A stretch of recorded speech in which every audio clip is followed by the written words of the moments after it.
Chapter 20. Please don't be impulsive, Your Highness, I don't mean to hurt you, I just came here to talk to you. What the hell, is there anyone who wants to talk to me like this? Roland swallowed his saliva and slowly turned around. Under the threat of the dagger, he could only do as the other person said. Under the dim candlelight, Roland saw the other person. She was sitting on the edge of his bed, her whole body buried under her robe, her head covered by a hood, so he couldn't see her real appearance. The candlelight cast her shadow on the wall behind her, taking up most of the wall. Who are you? I don't have a name, my sisters call me Nightingale. She stood up, pulled up the corner of her robe, bent her knees and half squatted. It was actually a standard noble etiquette. First of all, I would like to express my gratitude to you, Your Highness Roland Wimbledon. Gratitude? Roland noticed that the pattern on the other person's robe gave a unique flash under the candlelight, 3 parallel triangles, shaped like an eye pattern. It seemed that he had seen it somewhere before. The pattern on the coin is the Holy Mountain and the Magic Eye. This is the emblem of the Witch Cooperation Association. Barev's words suddenly flashed in his mind. You are a witch? Ha ha ha. She let out a series of chuckles. Your Highness is really knowledgeable. Roland quietly breathed a sigh of relief when he heard the other party admit his identity. It was good that he wasn't an assassin sent by the siblings. You came to this remote town for the witches of the North Slope mine? Although I don't know where you heard the news, it's too late to come now. If I really wanted to hang her, she would already be dead. I know. And if you really did that, I wouldn't just want to talk to you. Nightingale sat back on the bed. The Witch Cooperation Association doesn't like people interfering in secular affairs, especially things related to the royal power. But I don't like to listen to them. Killing a prince for a witch may be too much, but I can still leave a deep impression on you. A naked threat. Roland was relieved. She's alive and well. I know, and besides her there is a little girl called Nana, she said, nodding. I came here a week ago, but I didn't see you. I've seen what you've done, and although I don't quite understand why you don't have the usual malice towards witches, but no matter what, on behalf of the Witch Cooperation Association, I thank you. A week ago. Roland wiped his forehead and said, You saw everything I did? Could it be that this guy had been following him all this time without him noticing? All right, you said that you wanted to talk to me. Don't tell me you're just going to thank me? Aren't you tired of standing and talking to me? She said, pulling down her hood. Come over here. I don't look scary. I won't scare you, Your Highness. Not only was she not ugly, she could even be said to be beautiful. The moment the hood fell, Nightingale's golden curly hair flowed down like a waterfall. Under the candlelight, the golden light slowly spread out. Her nose was high, and her eyes were full of spirit. Unlike Anna and Nana's slightly childish face, her facial features revealed a mature style. Although it was impossible to look at her carefully in the dim light, the well-proportioned shadows on her face were enough to prove her beauty. Roland slowly walked over and sat side by side on the bed. He wasn't attracted by the other person's appearance and put the danger behind him, but simply felt that the other person didn't have any malice. Now you can speak. Sure enough, you're not afraid of me. The woman's voice sounded a little happy. You're different from all the people I've seen. They hate us because they're afraid of us. I can see the fear in their eyes, but you... She couldn't help but reach out her hand and gently stroke Roland's cheek. Only curiosity. Roland awkwardly coughed twice and moved his head away. Hey, don't change the atmosphere so fast. Just a moment ago it was still an Assassin's Creed. How could it suddenly become an overbearing president? Fortunately, the other person quickly restrained her emotions. I came here to tell you that I want to take away Anna and Nana. Roland was startled and directly blurted out. Then he was worried that refusing so bluntly would annoy the other person, so he had to add, they have a good life here, no one can hurt them. Besides, where do you want to take them? There won't be a safer place than here. Take them to the Witch Cooperation Association, that's where they belong. Nightingale didn't turn hostile because of the refusal, she still spoke in a calm tone. The members of the Witch Cooperation Association are their companions, there is no discrimination, no persecution. They also don't need to disguise themselves. Where is the Witch Cooperation Association? You don't have a fixed foothold, do you? A month ago my guards found your camp in the concealing forest. Their footprints showed that you were heading north. What is there in the north? Only endless mountains. You're right, now the Witch Cooperation Association is somewhere in the impassable mountain range. It's absolutely safe for witches. Like a wild man spending the winter in the mountains, in the end, where is safe? Is there clean water?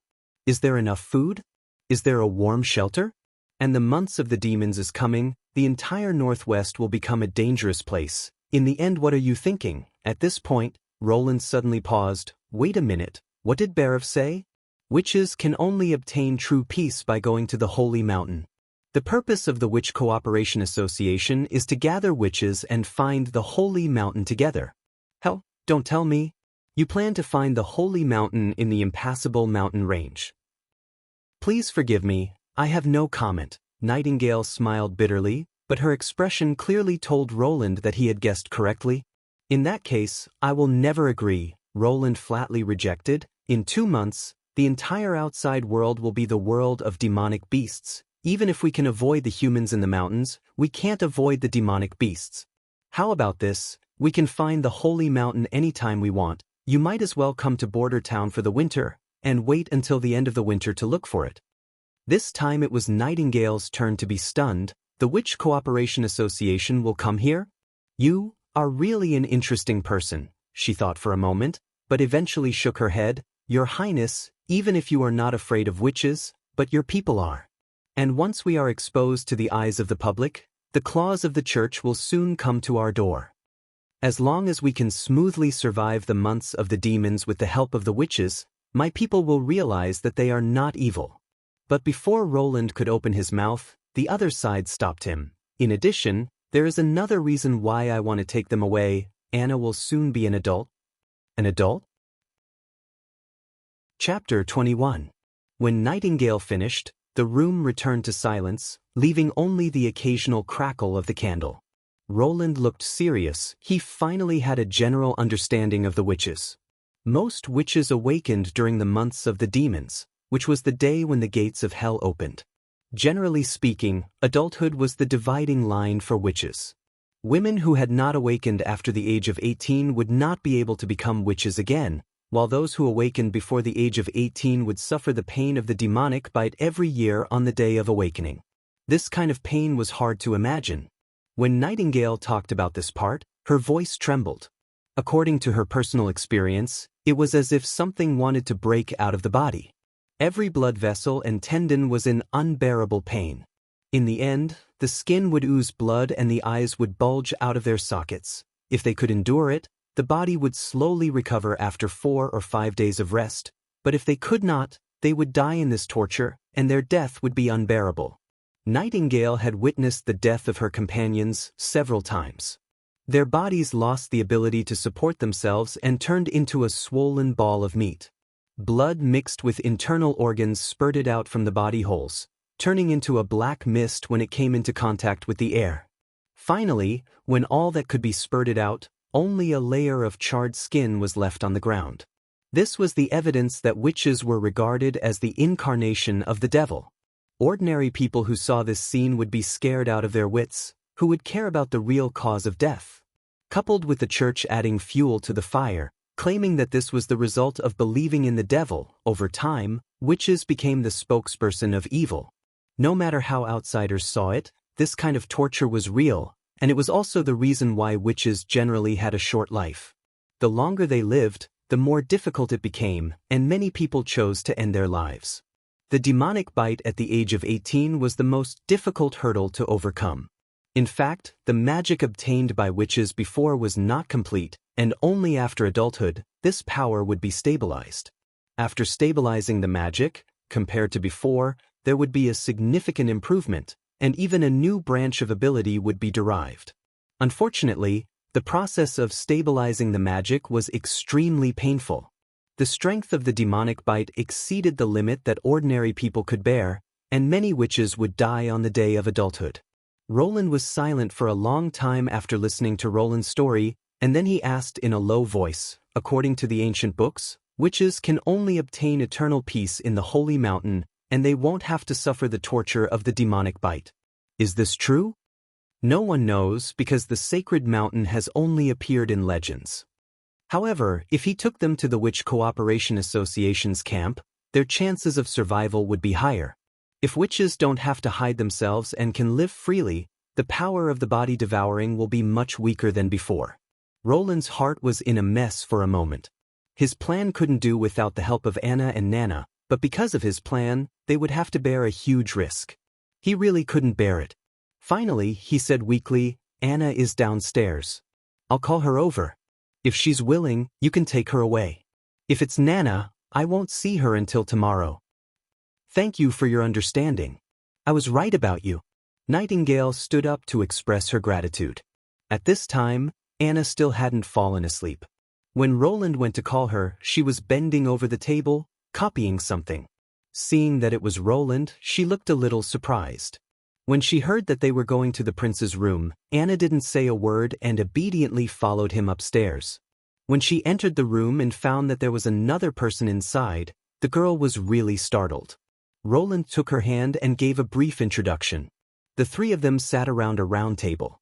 Nightingale repeated what she had said before. "In the camp, there are many people like you, and they are all your companions." "That's probably the situation, Miss Anna. Although I signed an employment contract with you, in a life-threatening situation, I have to respect your opinion. If you promise, I won't go." Roland was stunned. "What did you say?" "I said I won't go." Anna quickly interrupted Roland's words. "I want to stay here." "Anna, I didn't lie to you," Nightingale said with a frown. "I can feel the magic surging in your body. It's close to maturity. 2 months from now, the months of the demons will be your day of adulthood. The earlier you arrive at the camp, the safer you will be." She didn't pay attention to the other side, but turned her head and looked at Roland. "Your Royal Highness, do you remember you asked me whether I wanted to be like Nana, to return to Teacher Carr's academy and study with the other children?" Roland nodded. "I didn't answer at that time. What you said afterwards, about living like a normal person, I don't care." Anna's voice was calm and natural. "I just want to stay by your Royal Highness' side, that's all." Roland thought he understood Anna's mind, but now he realized that he didn't understand at all. In the other's eyes, he couldn't read any emotion. It wasn't dependence, it wasn't love, he couldn't see anything, only a bottomless tranquility. He remembered the scene of their first meeting, the same calm expression in her eyes. The difference was, at this moment, her face was full of vitality, like a budding flower. She still wasn't afraid of death, but she no longer looked forward to it. "The demonic bite can't kill me," Anna said word by word. "I will defeat it." Nightingale closed her eyes and took a deep breath. "What? So, will you leave alone?" Roland asked. "No, I'll stay here." She pulled up her hood and stood up. "Anyway, before the end of the months of the demons, the camp won't move." But Roland was surprised. Was she going to monitor him for the whole winter? "I don't think a fledgling who hasn't experienced adulthood will understand its dangers. I've struggled on the edge of death several times, and I've witnessed the disappearance of my companions. When that day comes, I can help her." Nightingale shrugged. "If she doesn't survive, I also have experience in dealing with the aftermath." She went to the door, pulled out her dagger, and once again bowed to Roland, then goodbye. With that, her figure gradually disappeared into the darkness, like a mist, leaving no trace. Is this Nightingale's ability? Roland thought, a silent stealth technique. She's simply a natural assassin. And from the way she threw the dagger, she definitely received relevant training. Is the Witch Cooperation Association also developing its own strength, in addition to accepting people of the same kind? Or did she already master these skills before she was recruited into the Witch Cooperation Association? There was too little information about this organization, and Roland couldn't find any useful information in his memory, but he had a hunch that he would definitely meet with this organization again, as long as he insisted on walking the path of witches farming. "It's getting late, you should go back to sleep," Roland said, patting the girl's head. To his surprise, Anna pushed his hand away and walked out of the room without saying a word. After closing the door, the light was isolated behind her, and the shadow enveloped her. She gently leaned against the door, and her eyes, which were like a lake, were no longer calm. She raised her head, put her arm in front of her face, and finally whispered in a barely audible voice. Chapter 22. The next day after the rain stopped, Border Town became lively again. Many villagers gathered in the square, talking and waiting for the speech of the fourth prince. For this speech, Roland had posted a notice on the bulletin board the day before. Anyone who came to the square to listen to the speech would receive a bowl of wheat porridge and half a piece of bread. For the townspeople, this was equivalent to a free lunch, so the number of people who came to watch the hanging was much more. When it was almost noon, Roland stepped onto the high platform that had been set up. Facing the dense crowd at his feet, he would be lying if he said he was not nervous. In the past, he dealt with computer monitors the most. Even during the meeting, he only needed to applaud from the audience. This was the first time that he had to personally participate in such a big scene. But he had to go. If he wanted everyone to stay in Border Town, he must have a general mobilization. Roland waved his hand, letting everyone quiet down. He had practiced this scene many times, but when he stepped onto the stage, his mouth was still a little dry. My people, good afternoon.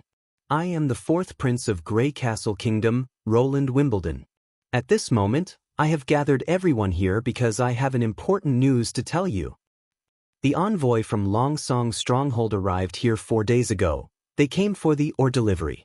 As you all know, a month ago, we encountered an unfortunate accident. The North Slope mine cave collapsed.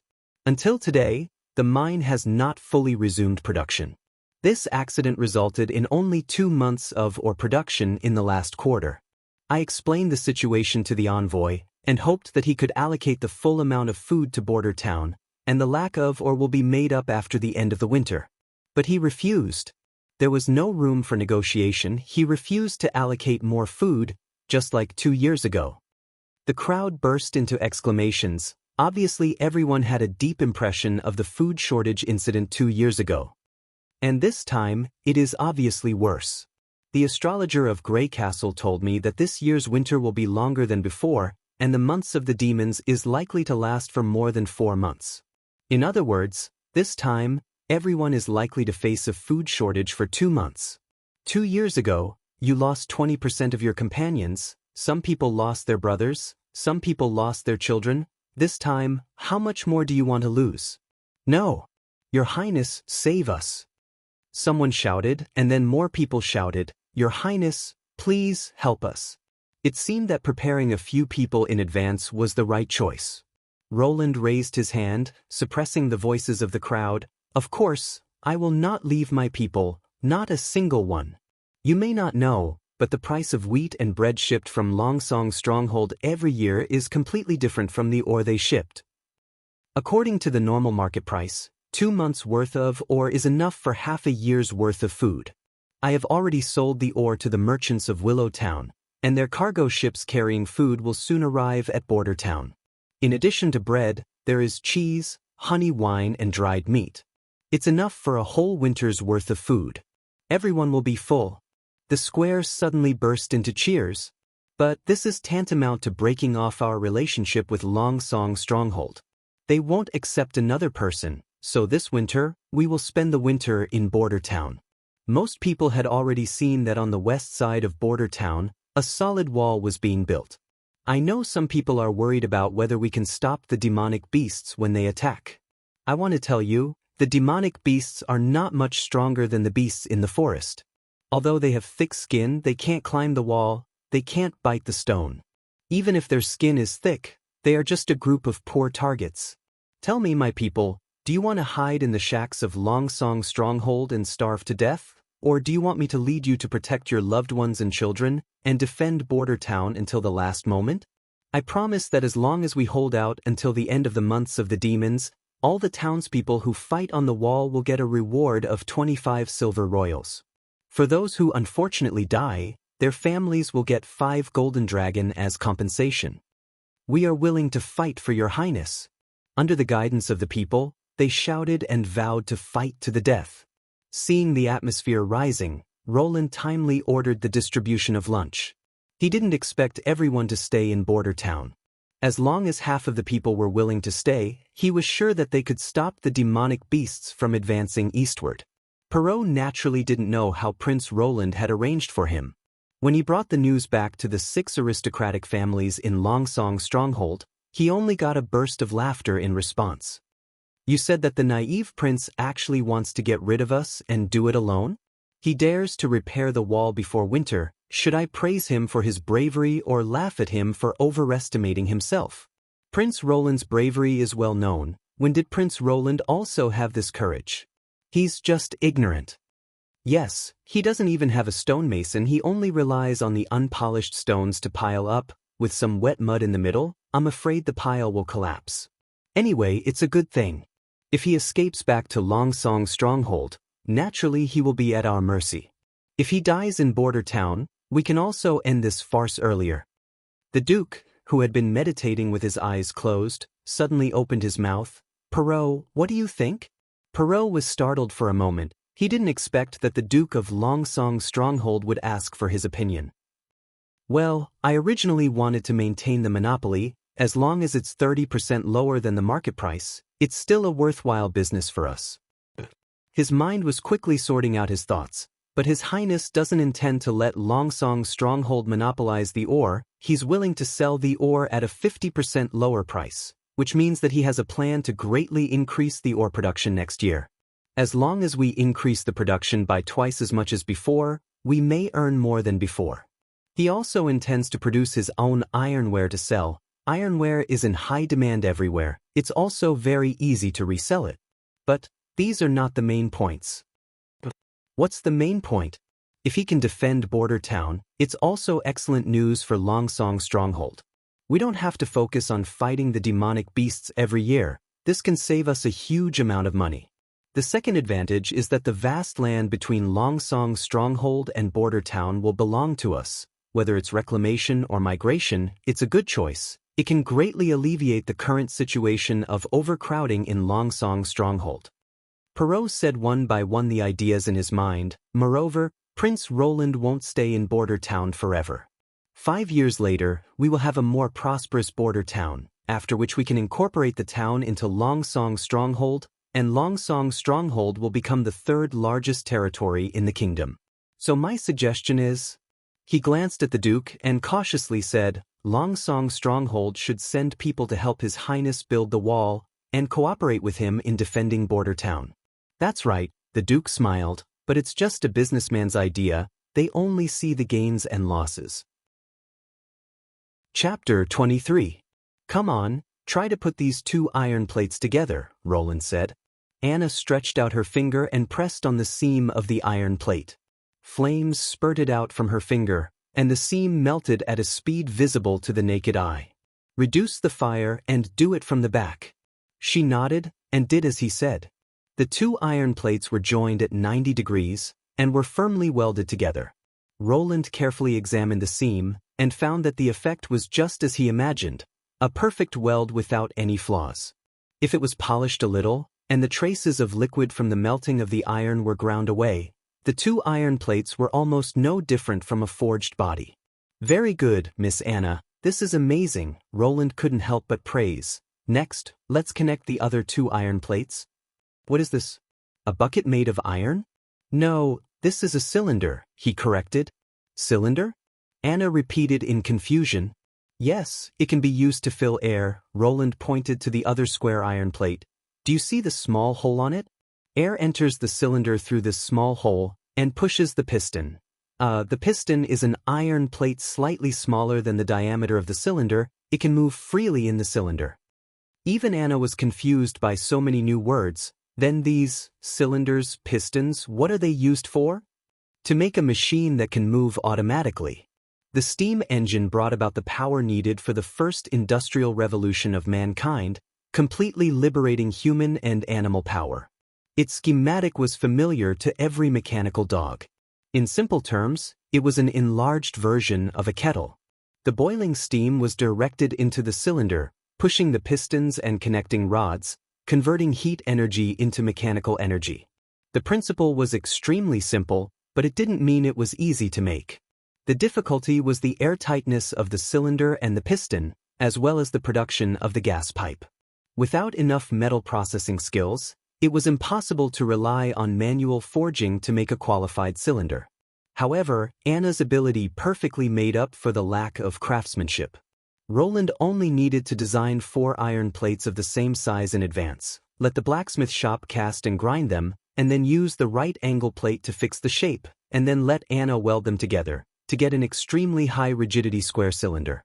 With the help of the witches, he didn't have to build a barrel boring machine like the traditional production process, and then process a round cylinder. The same was true for the other large parts, which could be cut into small pieces and then pieced together. In this way, even a small workshop like a blacksmith could work together to produce all the parts needed for the steam engine.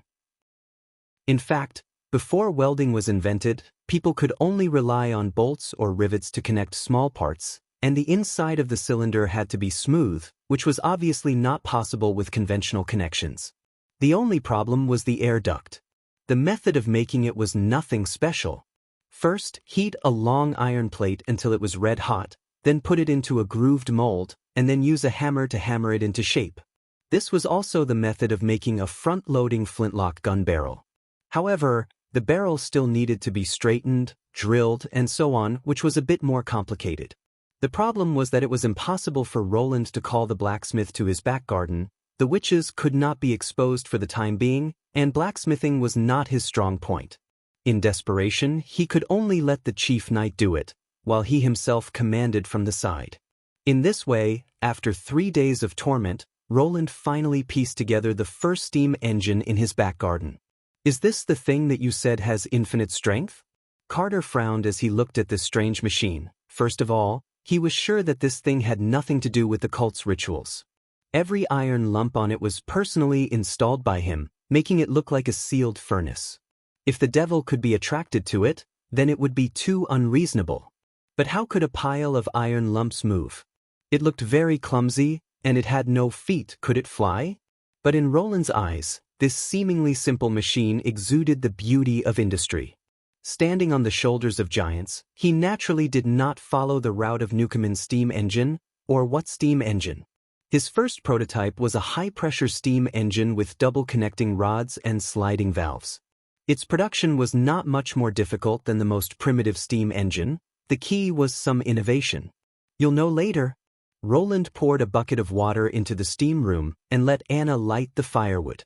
10 minutes later, the water was boiling, and it began to boil. Soon, a crackling sound came from the cylinder. Roland knew that it was the sound of the cylinder expanding. The iron plate of the piston was relatively thin, so the expansion was larger than the cylinder, and it would eventually be firmly pressed against the cylinder wall. "Isn't this boiling water? I didn't expect it to really be a furnace," Carter muttered. When the cylinder was filled with steam, a scene that made Roland very excited appeared. The piston began to push the connecting rods outward, and when the movement reached the apex, the other connecting rod pulled the sliding valve, and the steam pushed the piston inward. The 2 connecting rods rotated back and forth with the wheel, and with the increase of firepower, the speed soon reached the peak. The machine issued a harsh roar, and the exhaust spat out white gas, with an unstoppable momentum. "This is what you said, the power hidden in nature?" Anna asked blankly. Chief Knight's face was full of disbelief. The last big iron wheel was installed with a lot of effort, but now it was spinning as fast as a feather. Standing next to it, he could even feel the air stirred up by the wheel. This could only mean that the strength of the iron lump in front of him had reached an amazing level. A trace of uneasiness gradually rose in his heart. His Royal Highness said that it could replace human and animal power. If it wasn't a lie, when it replaced the horses pulling the chariot, with this brute force, I'm afraid that even 10 knight would find it difficult to resist. It took 15 years to train a qualified knight, but it only took 3 days to make such an iron furnace. Counting the time it took for the blacksmith to build the parts, it would only take a week. It didn't need to be fed, it wasn't afraid of cold and hunger, and it wasn't afraid of arrows and swords. As long as the front was installed with a ram, it could rampage on the battlefield. In this way, is there still a need for the traditional knight to exist? In the evening, when Roland returned to his bedroom, he once again saw Nightingale. This time she didn't wear a hood, sitting at the table with a smile on her face, fiddling with a few pieces of parchment. It seems that the rumors outside really can't be trusted. They say that the fourth prince is ignorant and has a bad character, but in fact he is not much worse than a court master. Is this the drawing on the paper the design of the iron furnace? You call it the steam engine, right? I'll go. Can't you give me some privacy? You want to come and go as you please. Do you think this is your home? Roland's heart was full of criticism, but on the surface he still acted as if nothing had happened. It's a design, but without Anna's help, it's just a drawing. What can it do? A lot. Transporting or draining water, smelting iron, forging. As long as you need to use a lot of strength, it can play a role. Then I'll accept it. Nightingale rolled the parchment and put it into her robe. The Witch Cooperation Association also has people who can control flames. Hey, she waved her hand to stop Roland's protest. Of course, I'm not taking your things for free. You first take a look at this. She put a small white ball on the table. Roland walked over, picked it up with his fingers, and found out that it was actually a roll of paper. He gently unfolded it and glanced at it. This is a secret letter sent by pigeon, Nightingale said in a joking tone. The recipient is your maid Tyr. It seems that your harem is not stable. I haven't touched her, Roland frowned. Tyr, in his memory this woman seemed to have been with him for a long time. Originally the fourth prince was very interested in her, but failed several times to harass her. Now that he had come to Border Town, he might as well promote her to the position of head maid and have her serve him personally. Her room was arranged next door.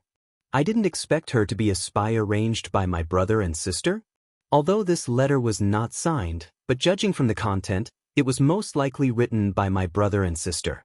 The letter said that the last failure made the master very unhappy, and that the next time Longsong's stronghold was in turmoil, they would never allow another failure. Well, in fact, you have succeeded, he thought, otherwise I wouldn't have become Roland Wimbledon. This letter was unlikely to be forged by Nightingale, because only those who participated in this conspiracy would clearly know the first assassination plan. And if Nightingale wanted to kill him, there was no need to go through so much trouble. Did you steal it from her? Your maid isn't that stupid. She wanted to burn it after reading it. It's a pity that I happened to be behind her when she read it. She made a swapping gesture. So, what are you going to do? Do you need my help to deal with it? Roland naturally understood what she meant by deal. He hesitated for a moment, but finally nodded. I'll have to trouble you. He really didn't have the confidence to do this kind of thing himself. If you can ask for me, who is behind her? Chapter 24. When Roland got up in the morning, it wasn't Tyr who served him, but an old maid. When he walked out of the bedroom, Chief Knight Carter was waiting for him outside. Your Highness, I have to tell you a piece of unfortunate news, he said in a low voice. Your head maid died last night. What? Roland's eyelids twitched. Although he already knew this would be the result, he still felt a little uncomfortable. After all, this person died because of him. She fell from the balcony of the room. There were no signs of fighting at the scene, and the guards didn't see any outsiders coming in or out. So, it should be an accident that she accidentally fell. The knight reported the results of the investigation, and at the same time looked at Roland with a strange expression. Of course, Roland knew what he was thinking. In Grey Castle, it was well known that Prince Roland wanted to take Tyr by force many times. In this era, it was normal for a prince to have sex with his maids. There were few entertainment activities, and almost no nightlife. When they had nothing to do after eating, they would naturally think of making babies. Not only did they make babies, but the princes and the upper nobles would also exchange women, and even gather together to have a baby-making party. So it wasn't just a joke that the noble circle was really messy. Prince Roland was already relatively restrained in this aspect. After it was replaced by Roland, he didn't even touch a woman, except for Tyr. The other maids could be said to be of poor quality. In addition, after crossing over, he had to face the months of demons. His mind was almost filled with farming plans, and he didn't have time to enjoy the romantic life of a noble. It's really a pity, Roland pretended to be regretful. Let the old maid who served me this morning take care of Tyr's funeral. She will be the new head maid. Carter nodded, saluted and left. As soon as Roland stepped into the office, he saw Nightingale sitting on the mahogany table. Did you get any information? Nothing. When she saw me, she committed suicide. Her tone was a little depressed. It was too fast, without the slightest hesitation.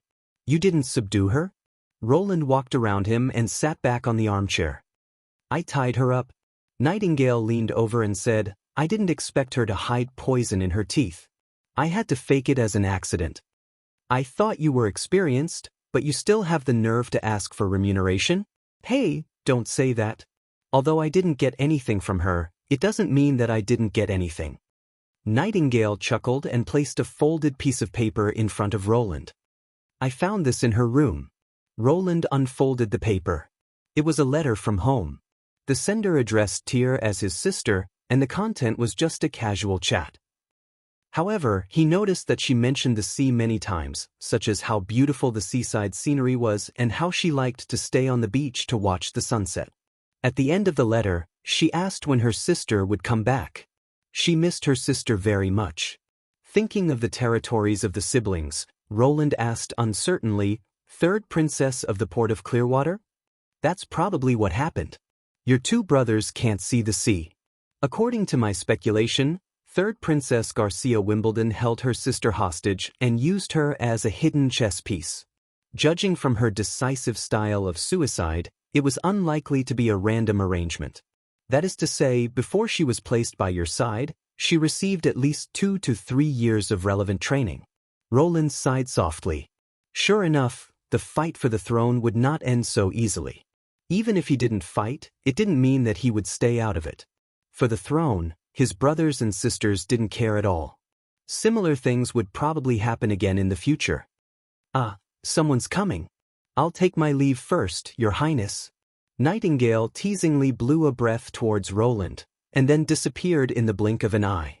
Although it was not the first time he had seen it, it still shocked Roland to see it in broad daylight. He hesitated and tentatively stretched out his finger towards the empty table. Halfway through, he was intercepted by a soft hand. Your Highness, you will make Anna sad if you do this. Well, it seems that her ability is invisibility, not disappearance, Roland thought, otherwise it would be too terrible. There was a knock on the door. Your Highness, I'm Barav. Roland took back his finger and returned to his expressionless appearance. Come in. The assistant minister came into the office with a large bundle of files. His but hadn't even warmed up when he began to report on the state affairs of the past week. Roland also put away his thoughts and concentrated on listening to him. After more than a month of being influenced, he found that he could keep up with the rhythm of the other party. He was no longer dizzy and completely confused. In general, Border Town's financial situation had improved to a certain extent. After selling ore and gemstones to Willow Town, they received nearly 200 golden dragon. After this money was used to buy food and pay wages, there were still 90 left. Barav was also in a good mood. With money in his hands, it wouldn't be too difficult to get through this winter. However, Roland was destined to not let him stay idle. I want to select a group of people from my subjects to fight against the demonic beasts. From now on, they must gather together and receive training. The instructor will be my chief knight. I will explain the specific situation to him. You have to make a purchase plan. These people must have a strong leather armor and a spear. They must also have 2 sets of winter clothes that can be changed. Your Highness, this, according to the usual practice, shouldn't we temporarily recruit people to fight? The troops that go to the battlefield without training are just a group of mobs. Do you think they can scare away the demonic beasts by relying on their numbers? It will be more troublesome if they collapse. Do you really intend to defend Border Town? Barav asked hesitantly. If we really can't defend, of course we will retreat. But I don't think we can't even deal with a few mutant beasts. If we do according to your plan, we will have to spend more money. Roland was amused by the stingy look on the man's face. These are necessary expenses. Hurry up and get it done. He still had more than 300 golden dragon in his own treasury, which was mainly used to pay for the construction of the city wall. The materials and parts needed for the steam engine were also bought from his own pocket. The first machine cost almost 20 golden dragon, and he needed at least 3 more. It was true that the steam engine drove the first industrial revolution, but it didn't mean that the steam engine was equal to the Industrial Revolution. Historically, the United Kingdom was in urgent need of a new power to replace people and livestock to meet mining production. After what improved the steam engine, he immediately received a large number of orders. This new power was also popularized in various industries in a short time. Chapter 25. These are the people you recruited? Roland looked at the group of ragged civilians in front of him, his heart filled with the impulse to turn around and leave. Your Highness, they were selected according to your requirements, Carter said while counting with his fingers. Male, non-criminal, over 18 years old, under 40 years old, no physical disabilities. I carefully checked them. Well, he knew he shouldn't have too many expectations. After all, the productivity of this world was so low that it was difficult to even eat, so it was normal to be poorly dressed. As a prince, the treatment he received made him ignore this point. As long as he walked out of the castle, he could see homeless people begging for a living everywhere. In fact, even in the capital of the kingdom, Grey Castle, there would be people who collected corpses. What they did was to drag the bodies of starving people to be cremated every day. So in the end, what was the fighting mode of this world? Roland closed his eyes and carefully thought about it. It was probably a little more advanced than a hooligan fight. Generally speaking, when the Lord decided to start a war, or a fight, Roland didn't think that this kind of fight could be linked to the word war. He would summon the nobles in his territory, and the nobles would then summon the nobles of the lower level in their territory. For example, the Duke would summon the Count would summon the Viscount, and the Baron, and so on. Most of these nobles had a group of knight and mercenaries as their own personal strength. They were the main force of the battle, basically equipped with full armor and excellent weapons. At the same time, they would also recruit the civilians and farmers in their territory to fight. In fact, it was to deliver food to the army, and when needed, they would rush to the front line as cannon fodder. In the battle, the most casualties were these cannon fodder. In the battle between nobles, as long as they didn't die on the battlefield, they would generally be taken back and exchanged for ransom. Roland naturally didn't expect the nobles of Border Town to help him fight. In fact, they had nothing to do with Border Town. Most of them were baron and feft by the Lord of Longsong Stronghold, and their territory was also under the jurisdiction of the stronghold. An army composed entirely of civilians in this era was a very imaginative thing. They were stupid and ignorant.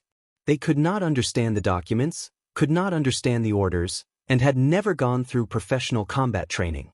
How could they compare to the knight who had been practicing swordsmanship since he was 10?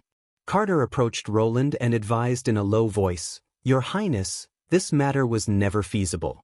Look at them, which one of them can hold a sword?" When they encountered demonic beasts, they would probably scatter in confusion, which would affect the stability of the defensive line. I suggest that we hire professional mercenaries from Willowtown or other places to guard the city walls. These people should be left to do some chores. No, I'll use them, Roland refused. He did not have a good impression of those mercenaries who worked for money. Besides, he did not build the army just to deal with demonic beasts. Throughout history, the members of a strong and vigorous army must come from the people. Whether it was the feudal army, the modern army, or the modern army, they had all proved this rule countless times. All right, whatever you say. The knight shrugged. Then I'll start training them how to hold the sword tomorrow. Even though it might not be of much use. Use the sword? No, you first take them to line up and run. Roland suddenly thought that the chief knight might not have experienced this training himself, so he had to change his mind. You call the hunter you found last time, you first watch how I do it. Van experienced more incredible things today than he had in the previous 20 years. He actually saw the fourth prince of the kingdom, His Highness Roland Wimbledon, at a close distance. He walked in front of him and smiled at him. My God, is the prince drunk? 3 days ago, when the fourth prince gave a speech in the square, he knew that this winter would be different from the past. They would not go to Longsong Stronghold, but would spend the long winter here. He did not understand most of the reasons the prince had said, but he agreed with this decision from the bottom of his heart. Vanner's brother had died in the slums of Longsong Stronghold 2 years ago. There was no food for a whole month. He relied on the few copper coins he earned from unloading goods at the dock to buy some black bread to share with his brother. But it was too cold that winter, and the shacks in the slums were filled with air. This little bit of food couldn't even keep his body warm. After his brother fell ill and fell into a coma, he never woke up. In Border Town, at least he had a house made of mud bricks, so he didn't have to worry about the heavy snowfall for several days. He also saw that the dock was full of wheat from other places, which was being moved into the castle in batches. Therefore, when Van heard the news that the fourth prince was recruiting militia, he immediately rushed over. Of course, the reason that tempted him to give up his gravel work and immediately come to apply for the job was the monthly salary of 10 silver royals. This was already comparable to a skilled clay craftsman. He was not young anymore. Next spring, he planned to marry the tavern maid Cheryl, so he had to save more money. As for what the militia was supposed to do, he didn't pay attention to it at all. Anyway, they were either carrying things for the nobles or helping the patrols. They would not climb up the wall to fight against the crazy demonic beasts. The screening process was quite strict, and the eyes of the shining armor knight made Van feel a little scared. Fortunately, his sturdy physique passed the inspection. Many other scrawny fellows were dragged out of the team by the knights. In the end, there were only 100 people who came to apply for the job. But Van never expected that the one who would train them would be His Royal Highness himself. Those who passed were taken to the grassland in the west of Border Town.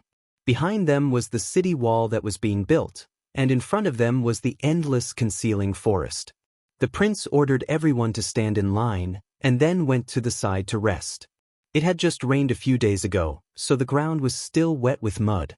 The water seeped into the soles of his feet through the seams of his shoes, which made him feel uncomfortable. Not to mention that the prince had asked them to stand in an unusual way. Their hands had to be vertically attached to the sides of their thighs, and their backs had to be straight. Van only stood for a quarter of an hour before he felt exhausted. This was even harder than using a sledgehammer to break stones. But he gritted his teeth and tried to hold on, because His Royal Highness had said that whoever moved would lose an egg for lunch. My God, he hadn't tasted an egg for a long time. Apparently, the people around him also thought the same. Although they staggered, most of them persisted. Until the prince announced that they would rest on the spot, Van found that his back was full of sweat, and the whole time he stood was not long, at most half an hour. Those who didn't persist until the end were annoyed, as if they could see the round eggs getting away from them. But Van didn't quite understand what was the use of them practicing this. Could they carry more bags of dry food just by standing? If it weren't for His Royal Highness who was training them, he would have already shouted. He didn't expect that after a short rest, His Royal Highness would announce a second order that was even stranger. He asked everyone to continue to stand in line, and this time, if no one moved, they would all have an extra egg for lunch. As long as one person gave up, everyone would lose the opportunity to have an extra egg. Van heard the sound of people swallowing their saliva. Hell, is this a popular trick among the nobles of the kingdom? Using a carrot to make everyone run around in circles? He's not a stupid donkey. But in case everyone could do it, wouldn't they have 2 eggs to eat?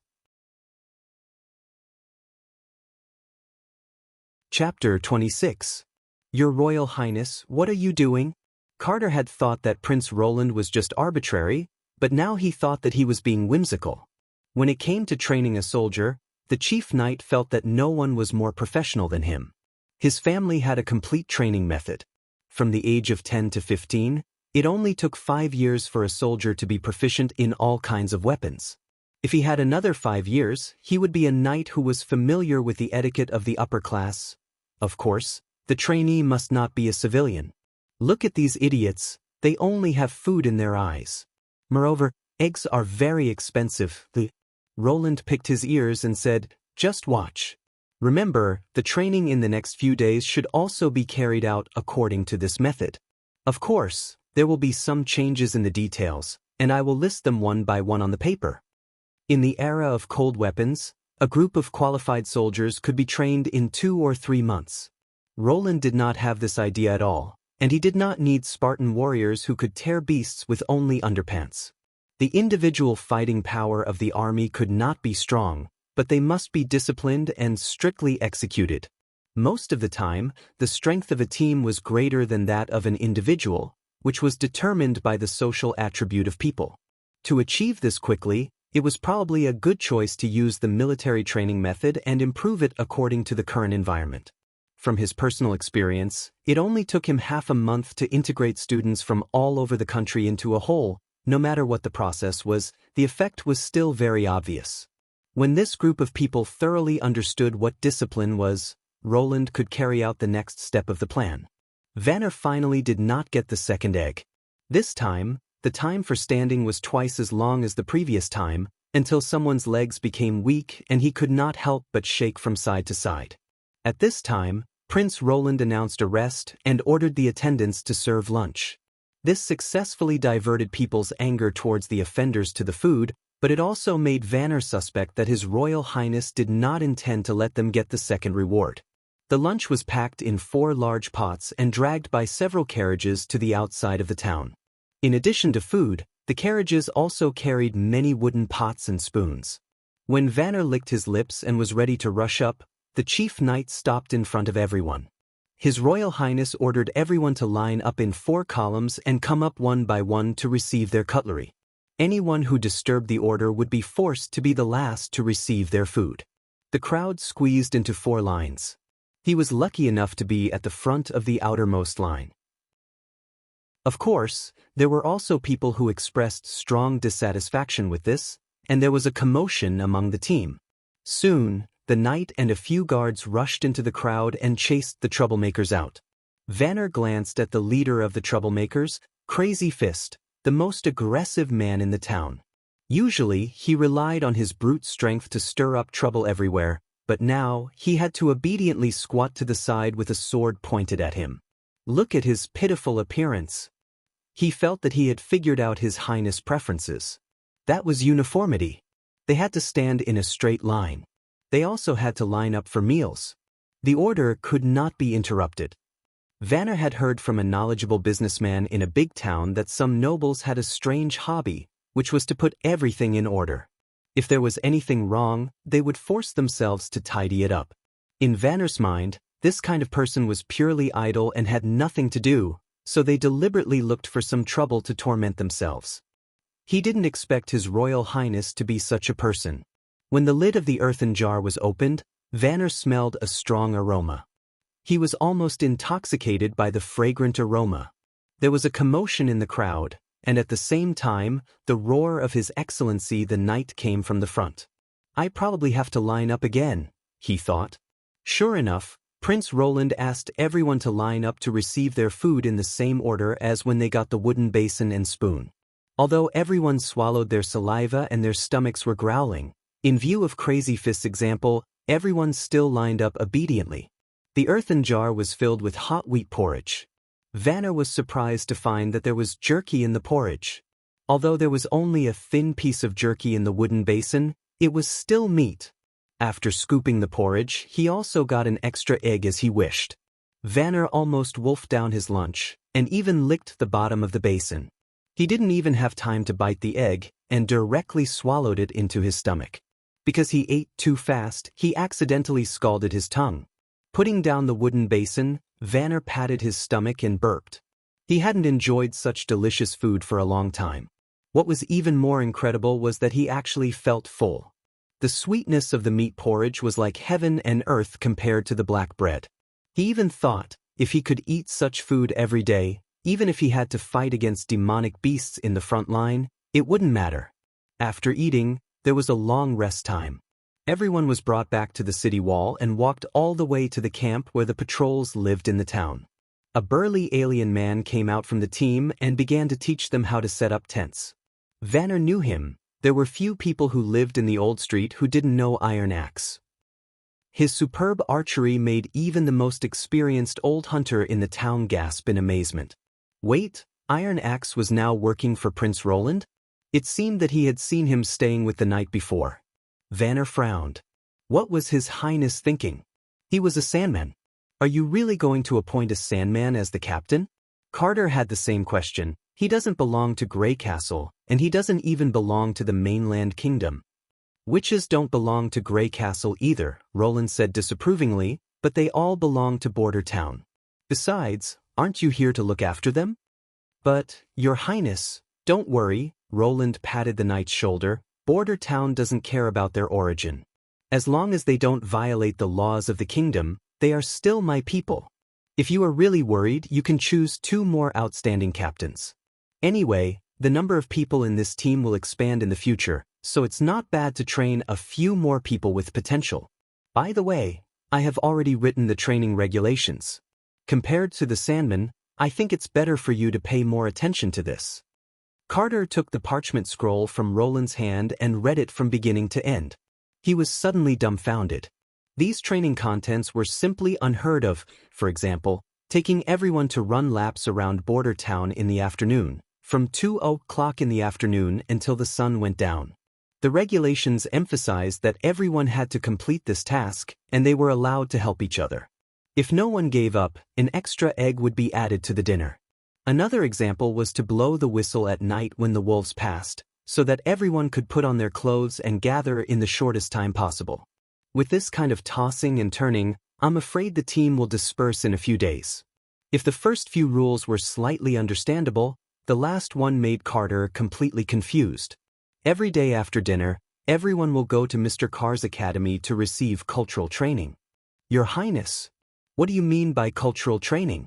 Are you going to teach them to read and write? I hope so, but the time is too short. At most, I can only teach them some simple words and numbers, so that they can read and write commands. I will personally explain this to Carr, you just need to take them there. But why do you want to do this? This is of no help in the fight against the demonic beasts. Chapter 27. The weather was getting colder day by day, and Roland also got up later and later. As the ruling class, he certainly had the right to sleep late. Especially the big bed with 3 layers of velvet blankets. When he lay down, his whole body would be surrounded by softness, which encouraged him to stay in bed. When Roland finished washing up and walked into the office, Nightingale was already there waiting for him. Well, your breakfast, I ate half of it while it was still hot, and now it's cold. She pointed at the half of the bread on the table, as if she was the owner of the place. Didn't anyone teach you to be humble in front of the prince? Roland reached out his hand to push away the plate and sat back at the desk. I remember that at the beginning you were still very polite. He sighed from the bottom of his heart. He really didn't see that this girl was actually a familiar person, not accompanying Anna, but running to his office to stroll around. Before, she would hide her figure, but now as long as there were no outsiders, she would openly wander around the office, even without a hood. Like this? She jumped off the table and bowed impeccably. You have been getting up later and later recently. I saw that breakfast was just sitting there, so I helped you a little. Your Highness, she moved closer to Roland. Anyway, you don't care, right? And you don't like those cumbersome etiquette, I can see that. Do you have the heaven's eye, Roland thought? You can see that? He sighed. Do as you please, but after you eat breakfast, you must finish it. If I want to eat again, I will order another. Yes, Your Highness. She smiled gently, picked up the plate and ran to the side. Roland spread out a blank piece of parchment, ready to complete the design drawing that he had drawn yesterday.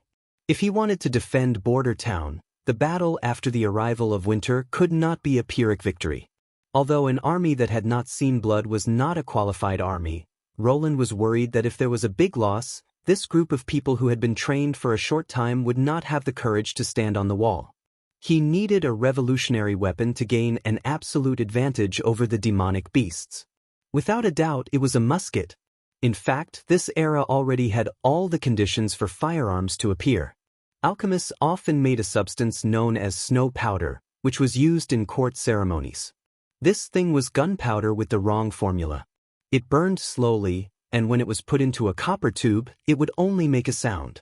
In about another 100 years, the prototype of the flintlock gun, would appear. Due to the cumbersome operation of this firearm, it required the cooperation of 2 people to complete the loading and firing action. Under normal circumstances, it could only be used as a single-shot weapon. Moreover, its firing speed and power were inferior to that of a well-trained archer. Of course, Roland wasn't interested in repeating history. Just like the steam engine, he could use the witch's ability to create a gun with actual combat value. I looked at the order on the table before you came. Nightingale swallowed the last piece of bread and asked casually, "Why do you plan to buy so many ice rays? It's winter now. If you want to drink chilled ale, why don't you just leave it outside for the night?" The upper nobles liked to use ice ray, or saltpeter, to make ice in the summer, and then cool down their milk, wine, or fruit juice. Thanks to the season, the purchase price of saltpeter was very low. To make iced cheese, the current temperature is not low enough, it needs to be frozen, Roland said. Although the woman in front of him wasn't an enemy, he didn't know everything about her like Anna did. Unlike the steam engine, the musket didn't have many technical barriers. Once it was spread, it would obviously be detrimental to his farming plan. Before he understood her details, it was better to hide some things from her. Thinking of this, he tentatively asked, "In addition to searching for the Holy Mountain, is the Witch Cooperation Association also responsible for training killers?" "No, they are just a group of poor people gathered together for a dream." Nightingale waved her hand. "I joined the Witch Cooperation Association only 2 years ago." "In other words, you were working for someone else before?" Her beautiful throwing skills couldn't have been thrown without several years of hard practice. Roland was very sure of this. "In addition to me, there are other people willing to take in witches?" "Take in?"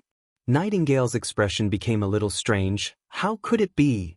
If he knew that I would become a witch, he wouldn't even let me through the door. As for later, if I wasn't still useful to him, I'm afraid I would have already been secretly executed." "Can you tell me about it?" Nightingale smiled and shook her head, but this time there were some unknown emotions in her smile. "Your Royal Highness, when the time is right, I will tell you. I know what you are worried about. Please rest assured, I was already free 5 years ago. I don't need to work for anyone anymore." Negotiation failed. It seems that my charm attribute isn't high. But her answer also confirmed my thoughts. At least 5 years ago, she had done some things for someone that couldn't see the light of day. Fortunately, his use of Nightingale seemed to be a coincidence, and not like me, who intended to recruit witches. Roland didn't ask again. He lowered his head and continued to draw his own drawings. To his slight surprise, Nightingale, who usually loved to come forward, had become quiet at the moment, and only the sound of the burning fire could be heard in the room. When Roland raised his head to move his sore neck, she had already disappeared from the office. She left without saying a word. He muttered, folded the parchment in his hand, and put it in his pocket. After a few days of busy work, with this drawing, the design of the weapon, or rather, the reproduction, was completely completed. The weapon he planned to make was the famous flintlock. This weapon had been tested by history for a long time, and its production difficulty was similar to that of a matchlock. The rear was loaded with gunpowder, the front was loaded with lead, and the firing rate was close to 3 shots per minute, which was more than enough to deal with mutant beasts without any IQ. Most animals couldn't climb walls, so the shooting distance was about the height from the top of the wall to the ground, which was 12 feet. At this distance, even if you aimed with your feet, you wouldn't miss the target, and the bullet's initial speed was almost unaffected. As long as the demonic beasts didn't evolve to be harder than steel, they could basically be killed with one shot. The shortcoming of the flintlock was the production time. At the beginning, it was the same as a matchlock, which required the craftsman to hammer it out. From the barrel to the trigger, the entire production of the gun would take about 3 months. The barrel was the big part, and the iron plate had to be beaten into a round tube. Iron powder was used to seal the mouth, and then the barrel was drilled to engrave the firing line. Although it didn't require any sophisticated equipment, the craftsman had to be skilled to make a qualified barrel. This was also the reason why Roland had to first build a steam engine. Chapter 28. However, when Roland personally operated it, he found that the actual situation was far from as simple as he thought. After working in the backyard for 4 or 5 days, he successfully produced a hard drill. Using Anna's high-temperature flame, he could easily obtain molten iron with a temperature of more than 1,500 degrees. Without the restriction of temperature, the conventional method of frying steel could easily and quickly produce a small batch of steel. That was to use an iron rod to quickly stir the molten iron, so that the excess carbon and other impurities in the pig iron were fully exposed to the air and oxidized. After several repetitions, the molten iron cooled down to obtain high-quality steel. The problem lay in the steam engine. When the prototype was working, the noise and vibration were very alarming. Even the drill could not steadily drill a complete iron pipe. This level of tremor was insignificant when doing heavy work, but it was obviously not feasible when processing a gun barrel. To improve this, he had to first create a centrifugal governor to control the steam engine's output power, and then use a gear combination to reduce the vibration and adjust the rotation rate of the drill. But processing the gear required a simple lathe. In this way, Roland found that he had no way to achieve this goal before the months of the demons. In the end, he could only use the old way, relying on the blacksmith's hands to hammer it out. The plan to mass-produce guns was a failure. According to the number of blacksmiths in Border Town, at most they could produce 3 to 4 barrels a month, and this was under the condition that they stopped building the second steam engine. The only good news was that they didn't have to worry about the quality of the barrels. The blacksmith only needed to hammer out a roughly round pipe, and then Anna would uniformly sew it. The effect was close to that of a seamless boring pipe, which basically eliminated the risk of explosion. Roland had no choice but to modify his previous plan. He originally intended to recruit the hunters of Border Town to form a gun team. Most of them were proficient in archery, whether it was a bow or a crossbow. They were both handy weapons. In addition, firearms training was not time-consuming, so they could quickly gain combat effectiveness. But now during the months of the demons, at most 4 flintlocks could be made, so he could only select the most outstanding hunters to create an elite team. Roland decided to give this task to Iron Axe, who had been in Border Town for 15 years and was recognized as the best hunter. Brian was not happy for the past 2 weeks. Especially when they met the militia on the street, the unhappiness would be magnified, and there would even be a trace of unwillingness in their hearts. He felt that he had been forgotten by His Highness. A month ago, when he was summoned by the Chief Knight, he was filled with excitement. To be in close contact with the Fourth Prince and to be personally questioned by His Highness was such a fortunate and glorious thing. He had grown up in Border Town. Although he came from an ordinary hunter family, he had relied on his own ability to become a patrol captain. He knew that he couldn't rely on his family to become a knight, so he could only wait for an opportunity to make contributions and receive the title of a superior. His Royal Highness's question made him feel that his opportunity had come. Obviously, the fourth Prince Roland was not willing to give up his territory. He was trying to find a way to fight against the demonic beasts. Later, the wantonly construction of the city wall also proved this point. There was no doubt that this year they would spend the months of the demons in Border Town. If they wanted to stop the invasion of the demonic beasts here, they had to form a team that dared to fight head-on. Brian thought that he was the best candidate. He was proficient in reconnaissance, swordsmanship, and horsemanship. Every year, he stayed behind to light the beacon, proving that he didn't lack courage. But he never expected that His Highness would choose a team of civilians to fight against the demonic beasts. That's right, a pure civilian team. Not only him, but the entire patrol team of 10 people didn't pass the Chief Knight's examination. This was simply incredible. Did His Highness think that this group of people who had never held a sword would be better at fighting than him? I'm afraid that if they saw the fierce appearance of the demonic beasts, they would be defeated. But His Highness seemed to be serious. He not only trained this motley crew, but also gave them a uniform. Every afternoon, Brian could see this group of people wearing brown and gray leather armor, running through the street in 2 columns.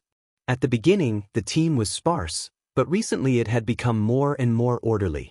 But Brian himself was still carrying out boring tasks every day, and he couldn't see any hope of promotion. At night, when he couldn't sleep, he heard a noise next door. Then the door was pushed open and someone quietly came in. "Hey, get up," the person whispered. Brian recognized the other side's voice. It was a member of the patrol team, nicknamed Fierce Scar.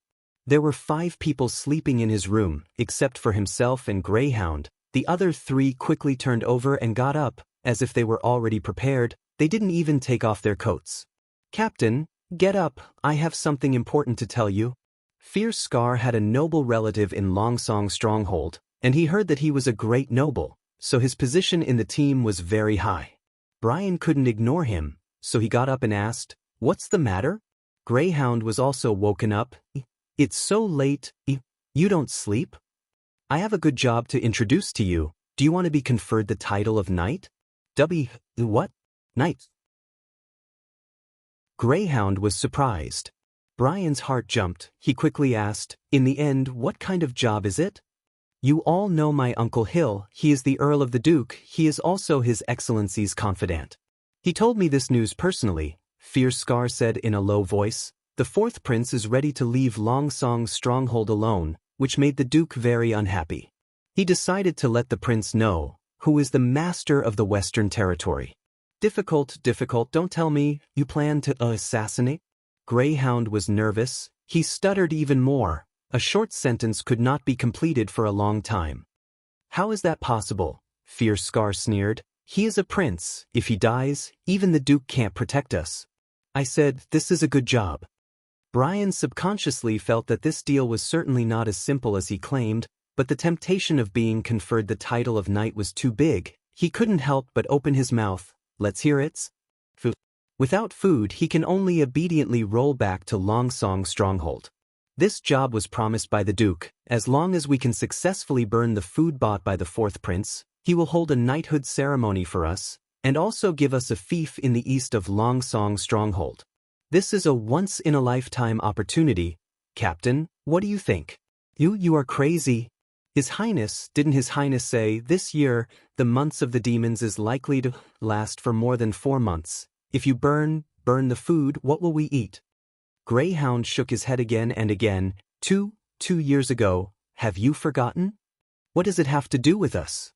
Another person said disdainfully, "Anyway, I don't intend to stay here. Duke Ryan's matter, we can live a comfortable life in Longsong Stronghold." "Yes. Do you want to eat slag in this damn place for a lifetime?" The others also chimed in one after another. Hell, they had already colluded. Brian's heart turned cold, except for Greyhound and himself who grew up in Border Town. Most of them came from all over the kingdom. They simply didn't have any nostalgia for the town. Seeing that he was powerless to stop them, he had to change the topic. "But the wheat has been transferred to His Highness Castle. The door is guarded by His Highness' personal knight. How can you get in?" "That's why I called you," Fierce Scar proudly said. "You have been living in this broken place since you were a child. No one is more familiar with the environment here than you. I remember you once said that there is an abandoned well in the ravine behind the castle, which is connected to the waterway under the castle. Through it, you can quietly reach the castle garden. Didn't you climb in when you were a child?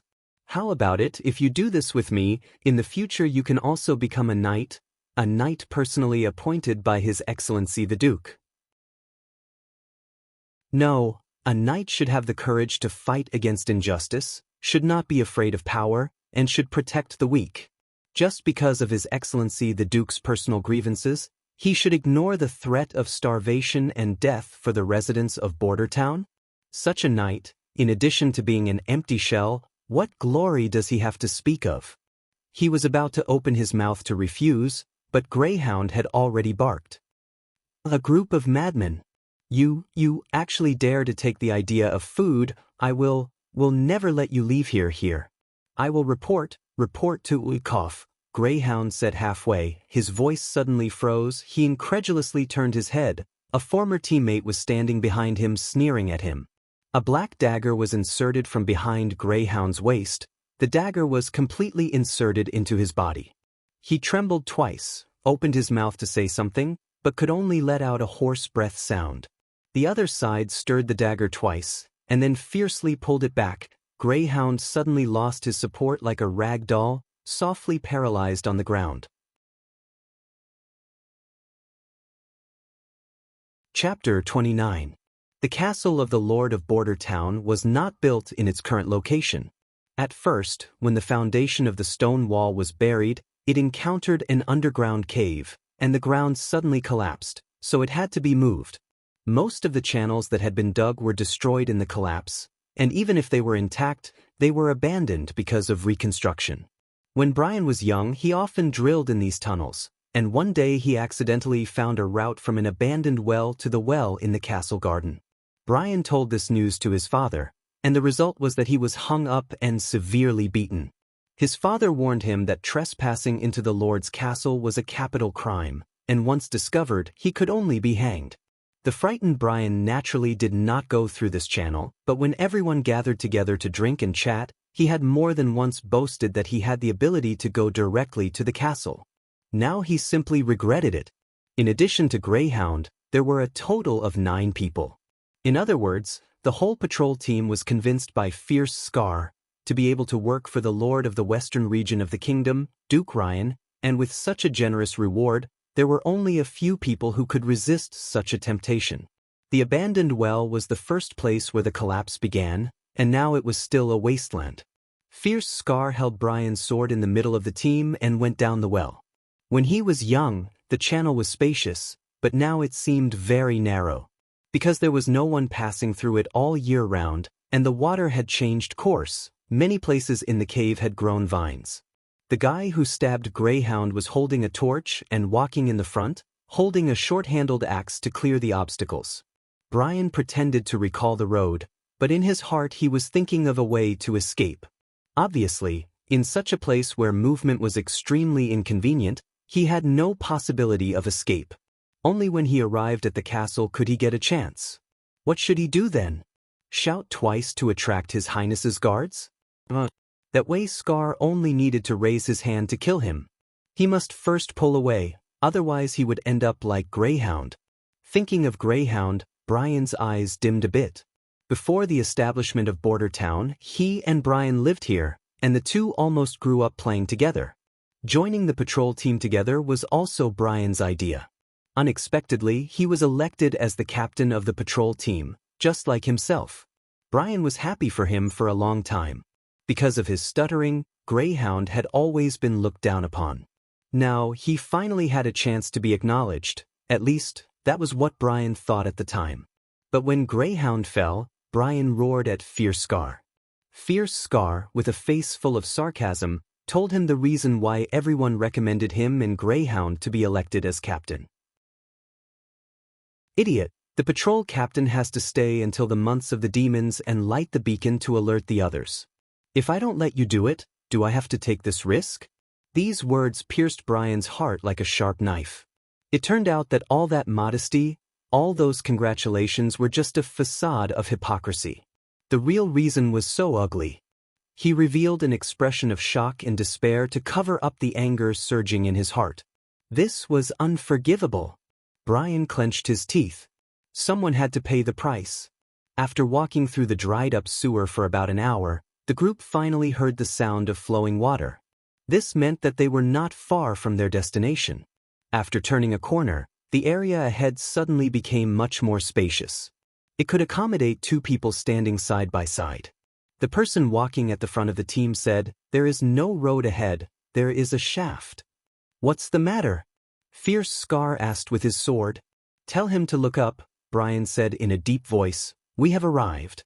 This abandoned sewer was connected to the middle of the well in the backyard of the castle. At the time of repair, it may have been due to negligence, but this interface was not sealed. Fierce Scar stuck his head to the wall of the well and looked down. 3 feet under his feet was the rushing water, and above his head he could see a small circle of the night sky. He let someone look after Brian, took out a bundle of rope from his backpack, tied the hook, and gently threw it up. Only to hear a sound. The hook was firmly stuck on the edge of the well mouth. Fierce Scar followed the rope and carefully climbed out. Soon, he pulled the rope above, motioning the people behind to keep up. It took a long time for the group to climb out of the well. Originally, they could only see the castle from afar, but now it stood in front of them. Fierce Scar grabbed Brian and said in a low voice, "Take us to the warehouse." Brian had only been here once. Although his memory of the castle was blurred, he still quietly led the group, pried open the lock of the wooden door closest to the well, and drilled into the castle. At this time, most of the people in the castle had fallen asleep, and the oil lamps hanging on the walls of the aisle had all been extinguished. In the darkness, someone in the team lit a fire. The weak fire could only illuminate the nearby area of a few feet. Brian knew that the opportunity he was waiting for had come. When the team came to a fork in the road leading to the basement, he aimed at the stairs that extended downwards and suddenly pounced over. Although the person guarding Brian had been paying attention to his movements, this leap was too fast. Before he could react, the person let out a muffled groan and was knocked down together with Brian. Falling down the stairs, the two people instantly left the range of the fire and disappeared into the darkness. Damn it. Fierce Scar immediately pulled out his dagger and jumped to chase after them. He thought that Brian would use the darkness to play hide and seek with him. He did not expect that the other party did not escape, but stood quietly at the bottom of the stairs, as if waiting for him. Fierce Scar noticed that his accomplice was lying motionless on the ground. And in Brian's hand was that man's weapon. Idiot, do you think you have a chance to win? Fierce Scar maintained a vigilant posture, waiting for the others to come down before he snapped. We still have 7 people, and you only have 1. Brian did not answer. He no longer needed to suppress his anger. He raised his sword and slashed, as fast as lightning, fiercely chopping Fierce Scar's sword edge, sparks bursting out.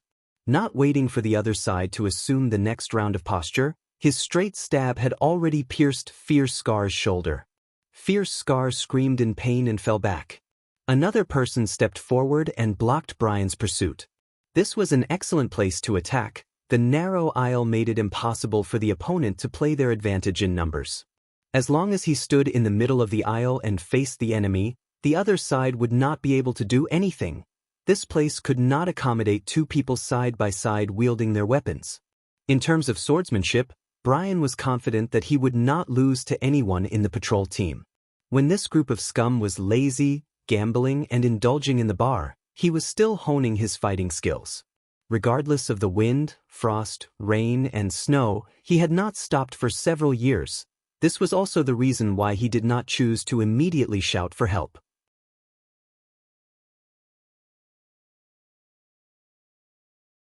Chapter 30. The person who replaced Brian was only able to catch 2 swords, and then his weapon was directly sent flying. Rather than saying that they were part of the patrol team, it would be better to say that they were a group of gangsters. Brian thought angrily, in addition to extortion and blackmail, what have these people done? He and Greyhound had meticulously executed the task given by the Lord, and had become an anomaly in the team.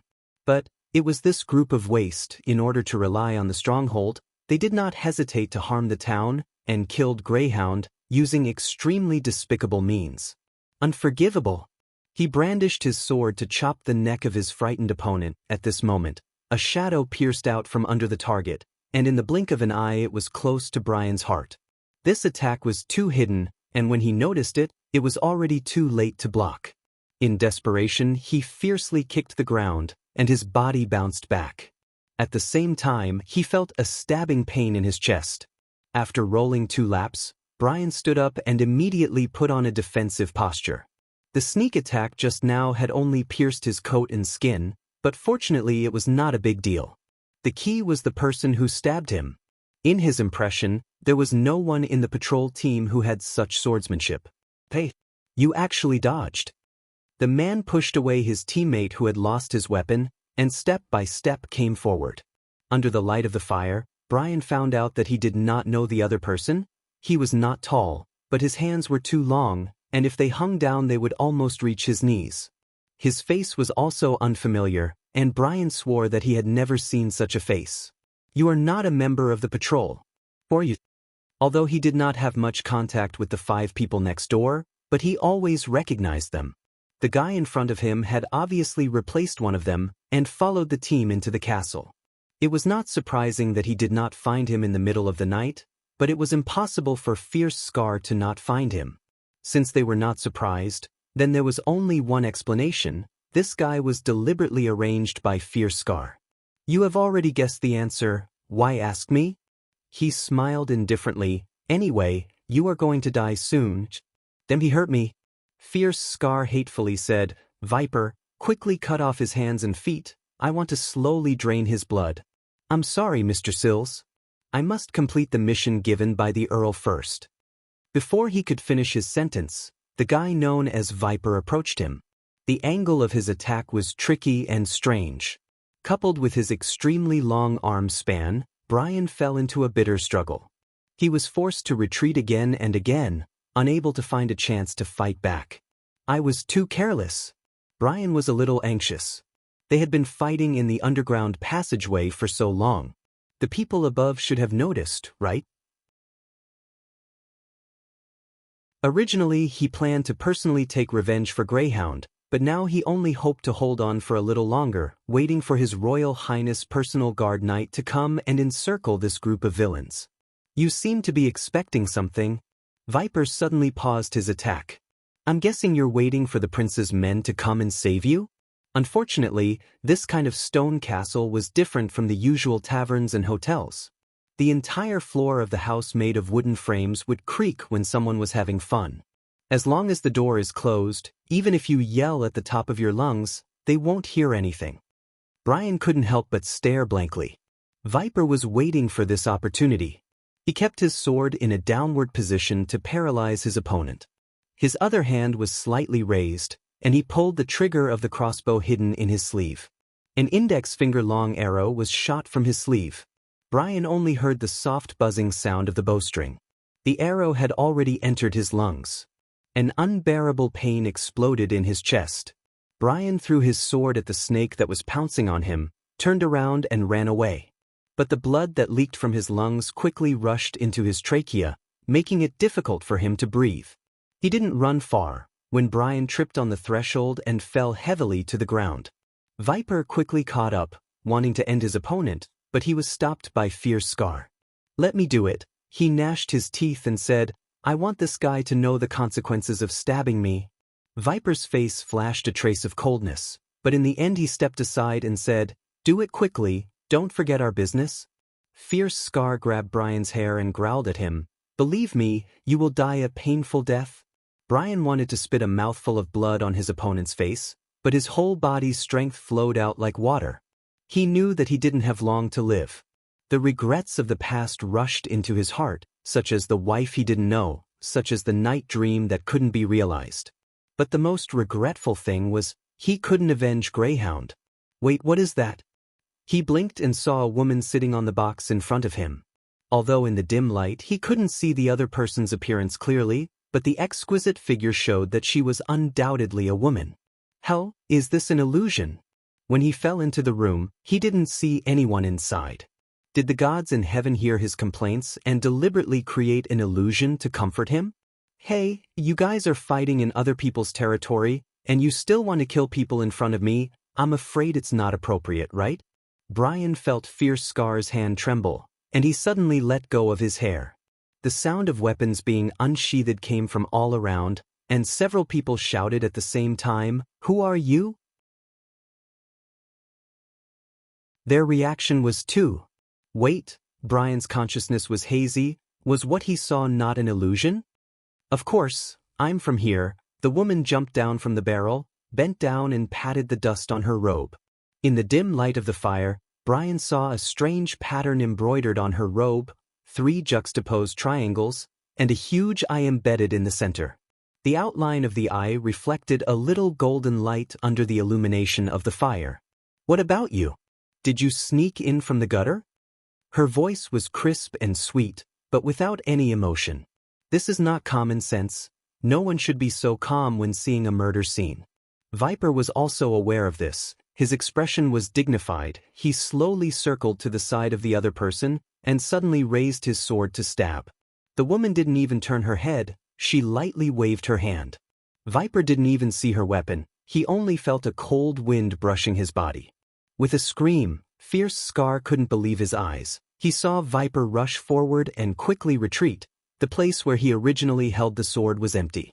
His arm, along with the sword, fell to the ground. Fear suddenly clutched Fierce Scar's throat. Others may not know, but he was very clear about Viper's background. Ruthless, cunning and dangerous. This was the Earl's evaluation of this person. The strength of the people who could be recruited by the Earl was absolutely not to be underestimated. Even Brian found it difficult to survive under his attack for half a quarter of an hour. But now, he was carelessly struck by a woman, and his whole arm was cut off. "What are you doing?" Quickly go and kill her," Viper shouted while holding his wound. Brian's vision began to blur due to excessive blood loss. He heard messy footsteps everywhere, the sound of weapons colliding, and the muffled sound of a human body falling to the ground. What the hell happened? He tried to move his eyes, looking forward, then the patrol captain saw a scene he couldn't understand. The figure of the woman was like a ghost. She walked in the crowd, appearing and disappearing. Every time she attacked, she would penetrate the enemy's vital point.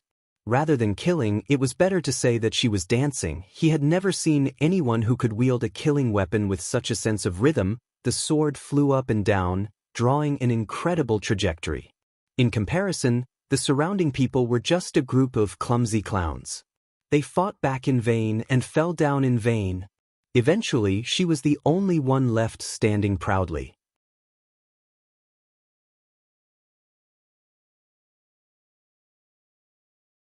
Chapter 31.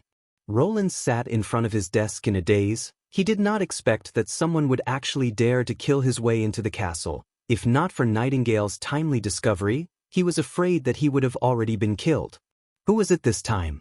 The third princess, or some other brother and sister? Was there a need to be so anxious? The 5 years of the fight for the throne, now only a few months have passed. Roland impatiently pounded the table. This is simply unreasonable. Can't they let me spend the winter peacefully? Outside the door came the sound of footsteps. Chief Knight Carter Lannis pushed open the door and entered. "Your Royal Highness, the identities of the dead have been identified. 7 of the 8 corpses were originally members of the patrol team. The identity of one is unknown. The other 2 are still alive. One was treated by the witch, by Miss Pine, but he still hasn't woken up. The other one has been detained in the dungeon and is being closely guarded." Patrol team? I knew that this team raised by the former lord was unreliable, Roland thought while gnashing his teeth. Out of 10 people, 8 had betrayed him. Not allowing this group of people to join the militia was really the right choice. The one who is locked up, you tell your men to keep a close eye on him. Don't let him commit suicide like last time. Last time, like that? Cough. Nothing. Roland shook his head. It seemed that after being woken up by Nightingale early in the morning, even his brain was confused. In short, I want to know everything from his mouth. Who is the mastermind? Who contacted him? Who bought him? I will leave all of these to you to investigate. Yes, Your Royal Highness. Carter did not immediately leave, but instead knelt down on one knee. This time, letting the assassins sneak into the castle was my negligence. I hope Your Royal Highness will punish me. Enough, you were not in the castle at the time. This has nothing to do with you. So? Carter hesitated. Can you tell me, in the end, who was it that stopped this assassination? I saw from the scene that the knight swallowed his saliva. They seemed to be killed by the same person, and they didn't even have the strength to fight back. You can tell? Roland asked curiously. If they were evenly matched, the scene wouldn't be so clean, and the wounds would be so varied, Carter said in a low voice. Everyone fell in a small warehouse. Aside from blood and corpses, there was almost no damage to any of the objects placed on the ground. The big boxes that stored the cured meat didn't even have a sword mark on them. In other words, that person did not use any cover and was wandering around in a small empty space. With all due respect, Your Highness, this is simply unbelievable. I see. Roland nodded. He understood what she meant. In theory, no matter how strong a person was, once he was surrounded, he would fall into an extremely disadvantageous situation. In actual combat, it would not be like what was shown in the movies, where it looked like an encirclement, but people would still fall one by one. An attack from a blind spot would be especially fatal.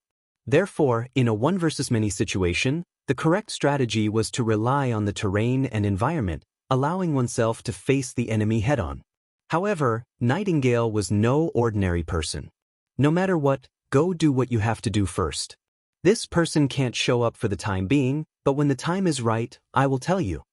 Although the chief knight was loyal and reliable to himself, and also knew that Anna and Nana were witches, Roland still chose to conceal the existence of Nightingale. Because she was different from the other 2 witches, she did not belong to his side, and the reason she stayed in Border Town was only for Anna. Behind her was the Witch Cooperation Association, and sooner or later, she would leave this place. Carter left with a disappointed look on his face. Roland could understand his thoughts. As a swordsman, he constantly practiced and accumulated swordsmanship for hundreds of years, and took it as the truth. But when he saw an incomprehensible scene, he was bound to doubt himself. If swordsmanship could be so exquisite, then what was the point of being so proud of? "I thought you would call me out." Nightingale appeared. She was still sitting at the corner of the desk and said with her legs crossed, "I thought so too. Why don't you just settle down here and work as my secret guard? You will get a monthly salary of 2 golden dragon, which is twice as much as Anna. Do you want to consider it?"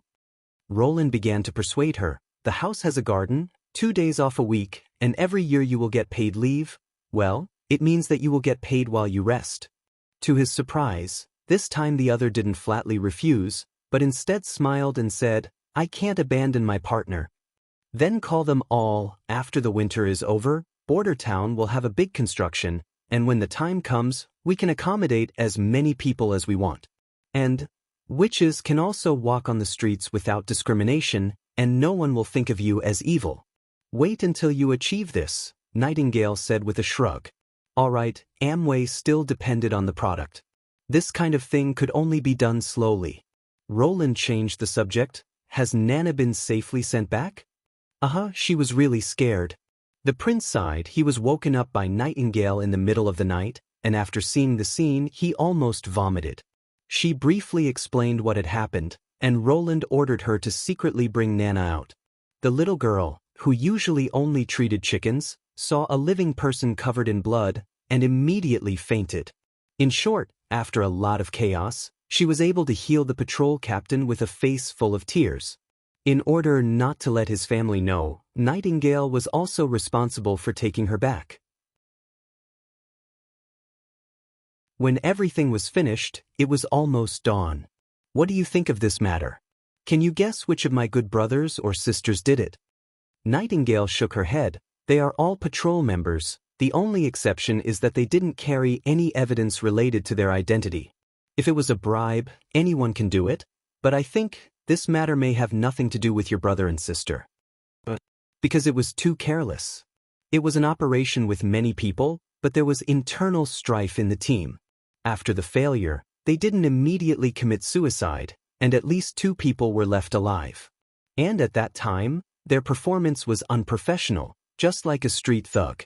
This is not like the style of your brother and sister, but more like a layman's plan.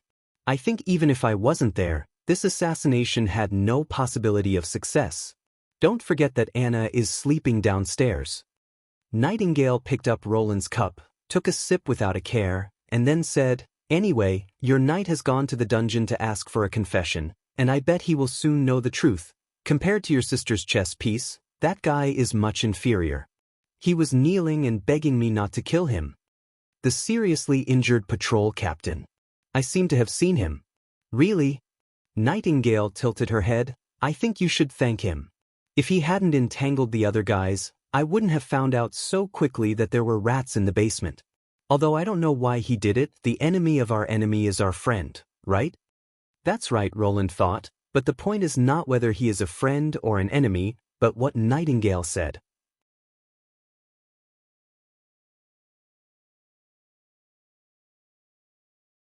Chapter 32. When Brian woke up, the first thing that came into his eyes was the gray ceiling. The sunlight shining through the window was somewhat dazzling. He slightly closed his eyes, and then opened them again. The scene in front of him was still the same. "It's not a dream," he thought. "Them still alive?" He tried to move his body, but found that he could only shake his fingers. His whole body seemed to be drained of strength. Then he heard someone shout. He woke up. "Go and inform His Royal Highness." His Royal Highness? Brian felt that his brain was stuffed with paste. His thinking was much slower than usual. That's right, how did he faint? It seemed that he was stabbed in the chest by a poisonous snake and was soon going to die. At the last moment, a ghostly woman suddenly appeared and in an incredible way defeated all the enemies. Soon a maid reached out and lifted him up, sitting on the bed. Another person brought a basin of water and helped him wash his face. Brian had obviously never experienced such thorough and personal service. In addition, he was surrounded by young maids, which made him feel somewhat at a loss. Fortunately, this awkwardness did not last long. When the fourth prince entered the room, everyone bowed down. Brian felt a surge of heat in his heart. He had too many questions to ask, but he did not know what to say first. Roland nodded and said, "I already know about your deeds, Brian. You are a well-deserved hero." As soon as the word hero came out, Brian suddenly felt his eyes sour, and his voice choked. "No. Your Royal Highness, my friend is the real." Roland patted his shoulder to comfort him. Just as Nightingale had predicted, after Fierce Scar was dragged to the torture chamber, he didn't even wait for the warden to make a move. Fierce Scar spilled everything he knew. The mastermind behind this team was not his royal brother or sister, but the Elk family of Longsong Stronghold. The Earl of Elk family contacted Hilmed, a distant relative, who was also Fierce Scar, and controlled most of the patrol team through temptation and division. In addition, he also sent a substitute to the team as insurance, in case of accidents during the operation. The purpose of this group of people was not to assassinate him, but to burn the pure grain, so that he would obediently go back to the stronghold. This conspiracy caused the death of an innocent person, Greyhound. He tried to stop Fierce Scar and his gang from committing a crime, but was stabbed to death by a patrol member with a dagger. The whereabouts of Viper's replacement team member were unknown. He probably discovered that the castle was not on fire in the morning, and Fierce Scar did not come back on time. After realizing that his plan had been exposed, he directly fled. When Brian finally calmed down, Roland said, "Your friend Greyhound, he will receive a proper funeral. His family will also be properly settled, and he will no longer have to worry about food in the future." "Thank you, Your Highness." Brian took a deep breath. "May I ask Fierce Scar, is he also dead?" "He's still alive." The patrol leader closed his eyes in agony. He would rather not be rescued than drag the other party to hell with him. But in this way, this hope had become slim. There was no doubt that Fierce Scar was guilty, but the crimes committed by nobles could be redeemed with money. As long as his uncle was willing to protect him, there was a great possibility that Fierce Scar would not die. Even he would not be sent to prison. Roland could naturally guess his thoughts. Hilsmed, who you call Fierce Scar, is a member of the Longsong Stronghold's Elk family. The head of the family is called Lochinmed, an Earl of the Duke Ryan, and is also his distant uncle. Here he paused a little, but this will not affect the final verdict. Fierce Scar has been sentenced to death by hanging, which will be carried out in 3 days. If your body can recover, you may wish to see it. Brian suddenly opened his eyes wide. But Your Highness, the nobles can use the golden dragon to atone for their crimes. You will not off-dash. Roland waved his hand, motioning him to calm down. Nobles? Perhaps for you, he was born in the Elk family, and his status is different from yours. But in fact, he has neither a title nor a fief, and simply cannot be regarded as a noble. Second, even if he is a noble, he invaded the prince's summer palace, tried to burn the stored food, and disregarded the lives of more than 2,000 people in Border Town. These 3 evils add up to an unforgivable crime. If Tyr's death was something that Roland still hesitated about, then Fierce Scar's death was completely unforgivable. If Fierce Scar had succeeded, then his foundation in Border Town would have been destroyed, and he would never have the opportunity to rise again. This was much more abominable than a direct assassination. As for whether this reaction would anger Longsong Stronghold, who cared? Since the other side was not willing to do business with him, and chose to ruthlessly trap Border Town, of course, he could not back down. This incident also gave Roland a warning. This world's political struggles were not like the ones he was familiar with in the past. Most of them were concentrated under the table, but more inclined to the method of flipping the table, which was much more primitive and much more bloody. Have a good rest. You have lost too much blood, so don't leave the castle. I have already arranged for other people to carry out the work of the patrol team, and when the months of the demons is over, I will hold a ceremony for you. Your Highness. Hearing the last sentence, Brian could not believe it and looked at the prince. You mean? Yes, you will be my knight, Mr. Brian, Roland replied with a smile. Ready, stab. Vanner clenched his teeth and thrust the long wooden pole in his hand, using the same strength as the last time, and at the same angle. This was the 100th time he had thrust. His arm felt sore and numb, and Vanner felt that he could not hold on any longer.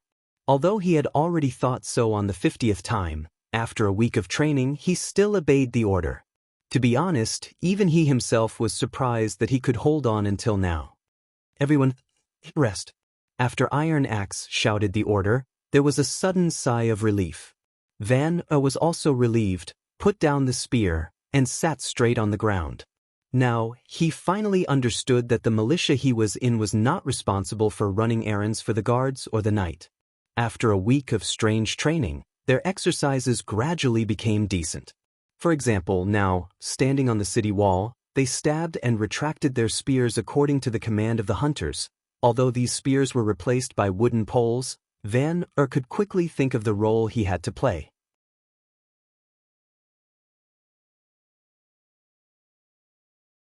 Chapter 33.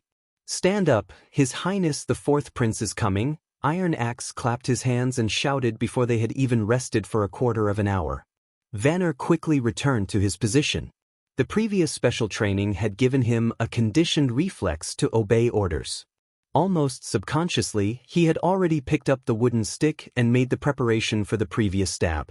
The prince and his entourage went up the wall and passed behind the troops. Vanner noticed that His Highness slowed down when he passed his position. Roland sighed in his heart. It was true that getting up late ruined the morning and getting up early ruined the day. He had just finished dealing with the aftermath of the night attack on the castle, and now he had to come to review the results of the militia's recent training. Poor me, I didn't sleep all night, and now I'm sleepy. But I have to come. Now the militia has entered the stage of pre-battle training. As the Supreme Commander, if I don't show up for a long time, my sense of existence will decline, and the people will become unstable. What should I say during the review? Roland thought for a moment. Good morning, comrades, you've worked hard? If no one answered the second half, it would be very embarrassing to shout out this slogan. It would be better to find someone to talk about daily life, to show that I am polite to the wise, and to increase my reputation. With that in mind, he patted a rather sturdy-looking young man on the shoulder. You've worked hard. Are you tired? Have you had a good meal? According to the experience from watching the news, the other side's reaction should be to excitedly answer, I'm not tired, very good. As a result, he was so excited that he turned around and directly knelt down on one knee, which scared Roland. Vanner felt that he was blessed by God. His Highness actually asked him if he was tired from the training in a friendly tone. Usually, not to mention the royal family, even the ordinary nobles were unwilling to say a word to them. He subconsciously imitated the knight and saluted to His Highness, regardless of whether this set of etiquette was suitable for him or not. There was only one voice in his heart. When I return to the old street, I, Vanner, will also be regarded as a person of importance. After being asked to stand up, Vanner was still confused, and he couldn't remember how to answer. Finally, when His Highness asked him if he had any opinions on the training, Vanner suddenly became sober. This was a good opportunity. If he could convince His Highness that the militia alone could not shoulder the heavy responsibility of guarding the city wall, he wouldn't have to worry all day about whether to run or stay. He carefully considered the words in his heart. Your Highness, there are too few people in the militia at present. According to their current formation, when the demonic beasts attacked, they would only be able to defend less than 1/3 of the city wall. Even if the prince were to recruit a few more batches, the training time would be too late, Vanner thought. In addition, the weapons used by these people were also a big expense. It would be very difficult for Border Town to gather enough spears for 300 people within 2 months. Even 100 would be very difficult, so they were still using wooden poles to train. If His Highness could realize this, he might recruit a group of mercenaries from other towns as the city. At the very least, they did not need to train and could directly enter the battlefield. At the same time, they brought their own weapons and armor, but the price was higher. Roland thought for a moment and nodded. You're right. It's not realistic to rely on a militia to guard the entire city wall. Vanner was delighted. Does His Highness mean that he agrees with me? But Prince Roland did not say what he expected to hear. Instead, he called Iron Axe to his side. Demonic beasts are, in a sense, just a variant of beasts. They don't have the ability to think, do they? Yes, Your Highness. Ordinary demonic beasts are no different from wild beasts, even their habits are basically the same. But I haven't seen many mixed demonic beasts, so I'm not sure. That's good, although the distance from the Redwater River to the foot of the northern slope mountain is nearly 1,800 feet, 600 meters, long, we can lure them to attack a specific area. You mean setting a trap? Iron Axe asked. It's a trap, but it's not the kind hunters usually use. Ordinary traps relied on hiding themselves to catch their prey, but I intended to do the opposite. I would set up pocket roadblocks far away from the city walls, such as fences, slopes, and ditches, forcing these brainless demonic beasts to take a detour. The continuous obstacles will lead the prey to a specific location, and finally, they will be concentrated in the defensive area we have prepared. Roland looked at Iron Axe. As for how to lure these monsters, I think no one is better than you at it. Iron Axe thought for a moment. Leading them is not a problem. Wolves don't like to touch water, wild boars are afraid of light, and other demonic beasts have their own habits. But Your Highness, if we do this, all the demonic beasts will be concentrated in this 600 feet range. Isn't it too dangerous? If we only relied on spears and bows, it would indeed be so, Roland confidently said, but now we have new weapons. When they left, the prince once again came behind Vanner and patted him on the shoulder. Good observation. What's your name? Van. Vanner, Your Highness. I will propose to my chief knight to appoint you as the vice-captain of the Lancer team. Mr. Vanner, do a good job. Roland built a new bungalow in the backyard of Duan Xiaofeng, which was used to make snow powder, that is, gunpowder. This 300-square-meter room had only one entrance and exit, and the strictest security system was implemented. 2 knights guarded the door, and anyone who entered had to register and be searched to prevent bringing in any kindling. No fire was allowed inside, so they could only work during the day. In order to prevent Nightingale from sneaking in, the door frame was also hung with a gauze curtain. Is this the new weapon you mentioned? Carter, who had been summoned, picked up a little black powder with his fingers, put it in front of his nose and sniffed. Isn't this snow powder? Iron Axe might not know, but Carter often participated in royal ceremonies, so he naturally knew that this was the stuff in the ceremonial barrel.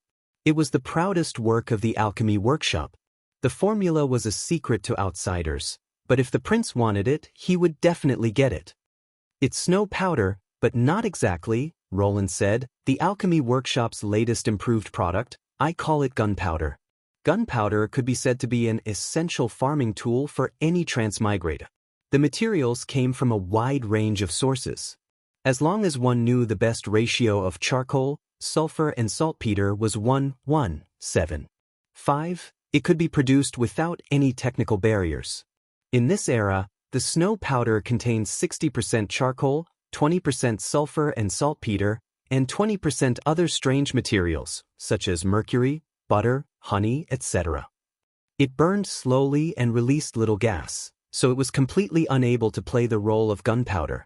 But Roland knew that the alchemists were constantly experimenting with other ratios, and in 30 years at most, a snow powder that was closer to the standard formula of gunpowder would appear.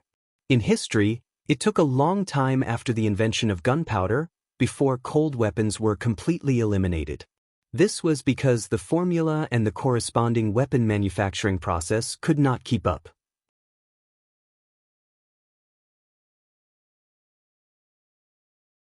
Chapter 34. As early as the construction of the cement firing room, Roland had made plans for the following projects. Most of them were built around the North Slope mine, so they could be effectively guarded. This kind of bungalow with brick walls and wooden roofs could be built very quickly, and it would not affect the progress of the city wall construction. The large amount of saltpeter purchased from Willowtown was transported to a nearby warehouse for storage. When it was time to use it, the servants would grind and weigh it, and then send it to the bungalow in batches.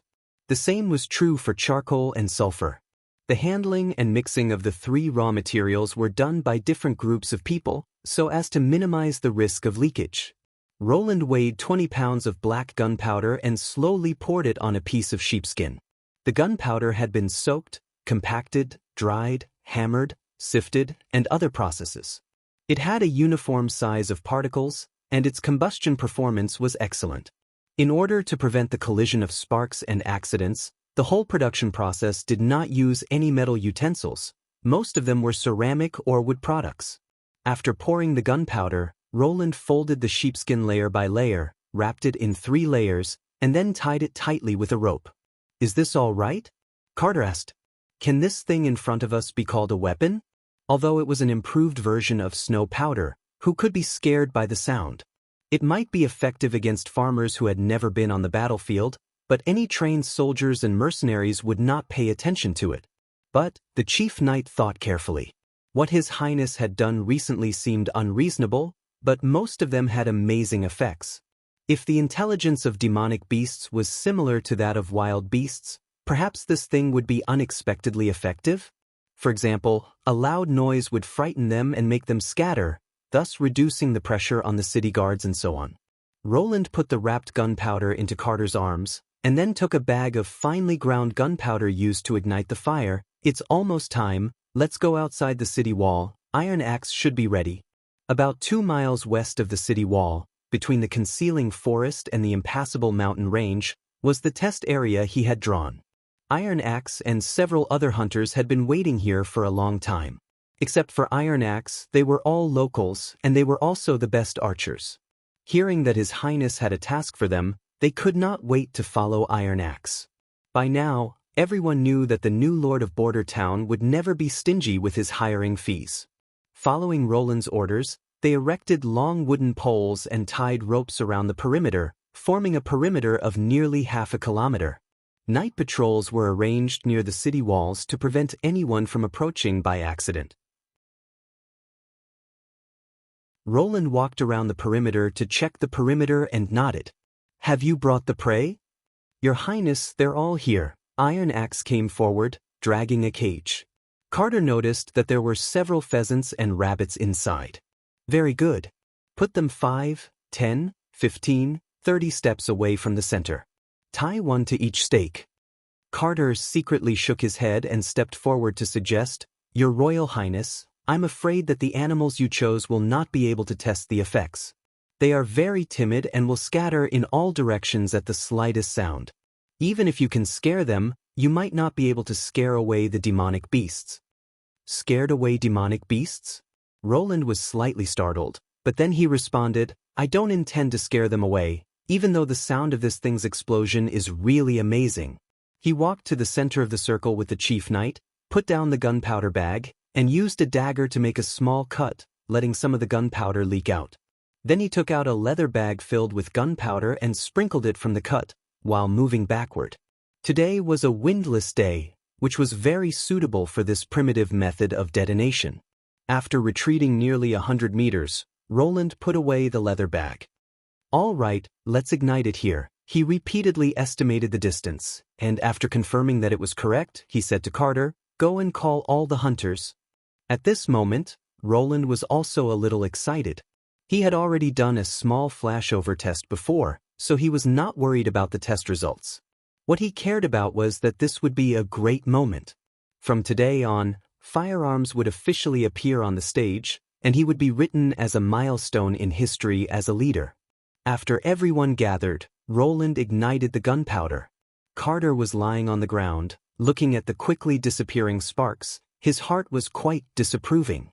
At such a long distance, and without putting it in a bronze barrel, it was still a question whether the sound of the snow powder explosion could reach here, but His Royal Highness actually asked everyone to lie on the ground. But since Prince Roland took the lead, he could not say anything more. The winter ground was very cold. Even through the chain armor, he could feel the chill spreading. Carter moved his body, ready to turn his chest sideways, when suddenly a loud noise sounded. Because the distance was too close, the explosion and the shock wave arrived almost at the same time. He felt his ears buzzing, and the world suddenly became quiet. The tremor of the earth was fleeting. He looked up and saw a black cloud slowly rising, and then gravel and mud fell like rain. The impact on Roland was much smaller than that of the chief knight. Even when setting off firecrackers, he would cover his ears, but after igniting the gunpowder, he immediately prepared to protect himself.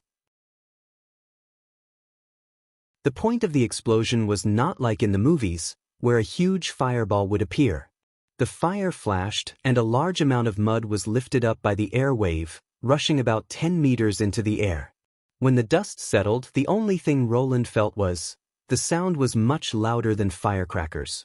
As for Iron Axe and the other hunters, they were already dumbstruck with fear. Among them, only Iron Axe knew that this trip was to test a new weapon, but he did not expect that the sound of the weapon would be so amazing. Perhaps only the thunder of God's wrath could compare with it. Roland stood up and led everyone back to the point of the explosion. There was a half-meter deep pit on the ground, and the rabbit closest to the center of the explosion had already disappeared, leaving only a short piece of wood on the ground. He checked the other animals one by one. The pheasants placed 10 and 15 steps away were lying on the ground motionless, obviously dead. Although there were no obvious wounds, Roland knew that they had died from the shock wave of the explosion. The only survivor was the gray rabbit 30 steps, about 15 meters, away. Its thin ear wall was oozing with blood, and when it saw someone approaching it, it no longer struggled, as if the loud noise had taken away its soul. Carter swallowed his saliva, and the buzzing in his ears gradually returned to normal.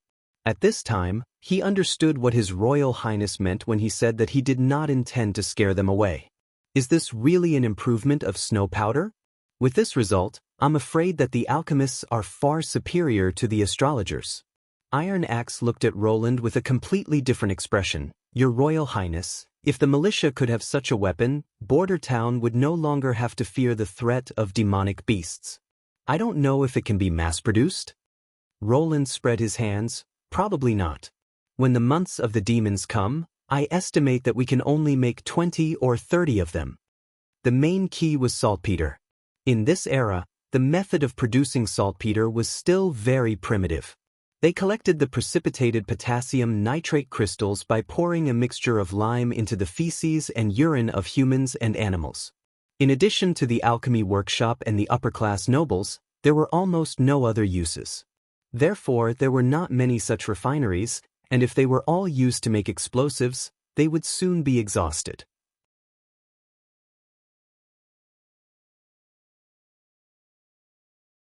Chapter 35. Nightingale walked in the fog. From here, the world was only black and white. The lines that originally constituted things were no longer clear, and the boundaries between straight lines, broken lines, and curved lines became blurred, like a child's scribble. This was a very difficult feeling to describe, and it took Nightingale a long time to familiarize herself with how to distinguish the boundaries. As long as she used it properly, she could not be bound by ordinary things and freely walk through the fog. The seemingly connected walls, as long as she slightly changed the angle, she could see an entrance that absolutely did not exist in the real world. In the fog, up and down, front and back were no longer fixed concepts, they would change and even overlap. For example, what she was doing now, she entered the castle under the watchful eyes of the guards, followed the unpredictable lines, step by step, through the ceiling and arrived at Anna's room. For her, this was a completely free world. Only in the fog, Nightingale could really relax, although it was quiet and lonely, but she liked this feeling of not being threatened. Most of the time, it was black and white, but she could occasionally see other colors. For example, Anna in front of her. Witches and ordinary people were different, they were aggregates of magic. Nightingale could see the flow and disappearance of this power. It was also the only color in the fog. She had never seen such a full and strong color like Anna. A green luster surged from her body. The center was almost incandescent, making people almost unable to look directly at it. This made Nightingale very confused. Generally speaking, the color of magic and ability were very similar. When she was in the Witch Cooperation Association, she had seen many witches with the ability to manipulate fire. Most of them were orange or dark red, like a group of jumping fireballs. No matter the size or brightness, They could not be compared with Anna. If this point was difficult to understand, then the other point was incredible. Such a huge amount of magic gathered in her body, how could she still be alive? In the entire Witch Cooperation Association, Nightingale could not find a person with such magic, even an adult, which would pale in comparison. If he waited until Anna came of age, no, she wouldn't have the chance. Nightingale sighed. The stronger the magic, the stronger the backlash. She didn't even dare to imagine what kind of terrible torture Anna would have to face when the demonic bite came. The excruciating pain of being torn apart from the inside would not cause one to lose consciousness. Until the moment one gave up resisting and accepted death, one would have to endure the pain repeatedly without interruption. She walked out of the fog and temporarily put away her gloomy thoughts. She cheered herself up and said, "Good morning, Anna." Anna was already used to his uninvited and sudden behavior.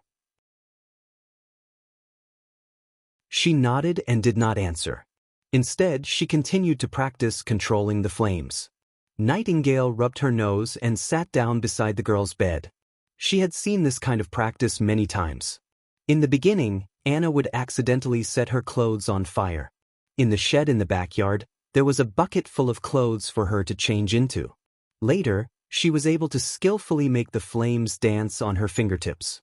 Even Roland no longer urged her to practice. The shed in the garden was torn down and turned into a place to enjoy afternoon tea and bask in the sun. Even so, Anna still followed the prince's previous instructions and practiced for 1 to 2 hours every day, in her own room. "I brought fish cakes. Do you want to eat?" Nightingale took out a cloth bag from her bosom and handed it to Anna. Anna sniffed and nodded. "Go wash your hands," Nightingale said with a smile.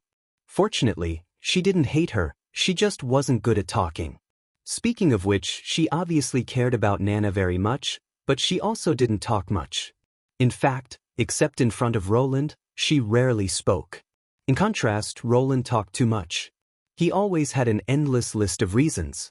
Even when eating, he had many rules and regulations. For example, he had to wash his hands before eating, not to eat too fast, not to pick up food that had fallen on the ground, and so on. He could give a long speech about each of them. At first, she was extremely impatient, but he was the master of this place, the fourth prince of Grey Castle. Since he lived and ate his food, she reluctantly listened to him. Now, she was slowly getting used to these rules. She didn't know why, but when she fought with Anna, Nana, Roland, Carter, and the others to wash their hands, she inexplicably felt a trace of fun. Anna put her hands into the bucket filled with well water and rubbed them, then lit a fire to dry them. She took a fish cake and returned to the table, nibbling on it. "You really don't want to go back with me?" Nightingale tried to find something to talk about. "There are many sisters there, they will take good care of you. Here, you can only move around within the boundaries of the castle, don't you feel bored? Although there aren't many resources in the impassable mountain range, everyone is a family, gathered together for the same purpose. Your power is so strong, they will welcome you. This winter, I'm afraid you won't be able to survive." At the end of her words, Nightingale's voice became lower. Perhaps it was too late. She thought, even if she returned to the camp, with her current huge magic, it would be almost impossible to survive until adulthood. The only thing she could do was to watch her die. "Before joining the Witch Cooperation Association, where did you live?" Nightingale was startled. She rarely asked her questions. "I used to live in a big city in the east, not far from King's City. Did you have a good time? Happy?" No, it was simply a period of time that she didn't want to recall, living under someone else's roof, being despised and ridiculed. When they found out that she had become a witch, they looked after her like a cat or a dog, chained her neck and forced her to do things for them. Nightingale shook her head and softly asked, "Why do you ask this?" "I used to live in the old district." Anna briefly recounted her experience. "My father sold me to the church for 25 golden dragon. It was His Highness who took me out of the cage. Here I am very happy. But you can't leave this castle, except for Roland Wimbledon, everyone else still hates witches. I don't care. Moreover, he said that he would change all this, didn't he? That's very difficult. As long as the church doesn't fall, witches will always be evil."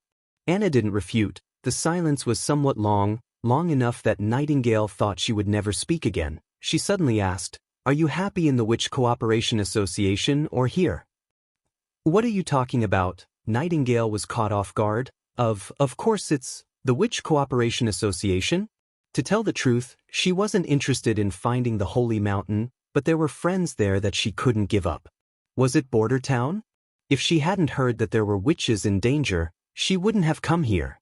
The answer should be very obvious, but why didn't I say it at the first time? This time Anna showed a smile. Nightingale rarely saw her smile. Her eyes were like a lake reflecting the morning sun. It made people feel inexplicably at ease, even if they weren't in the fog. "I heard from Roland that you were looking for the Holy Mountain in the Northern Mountains.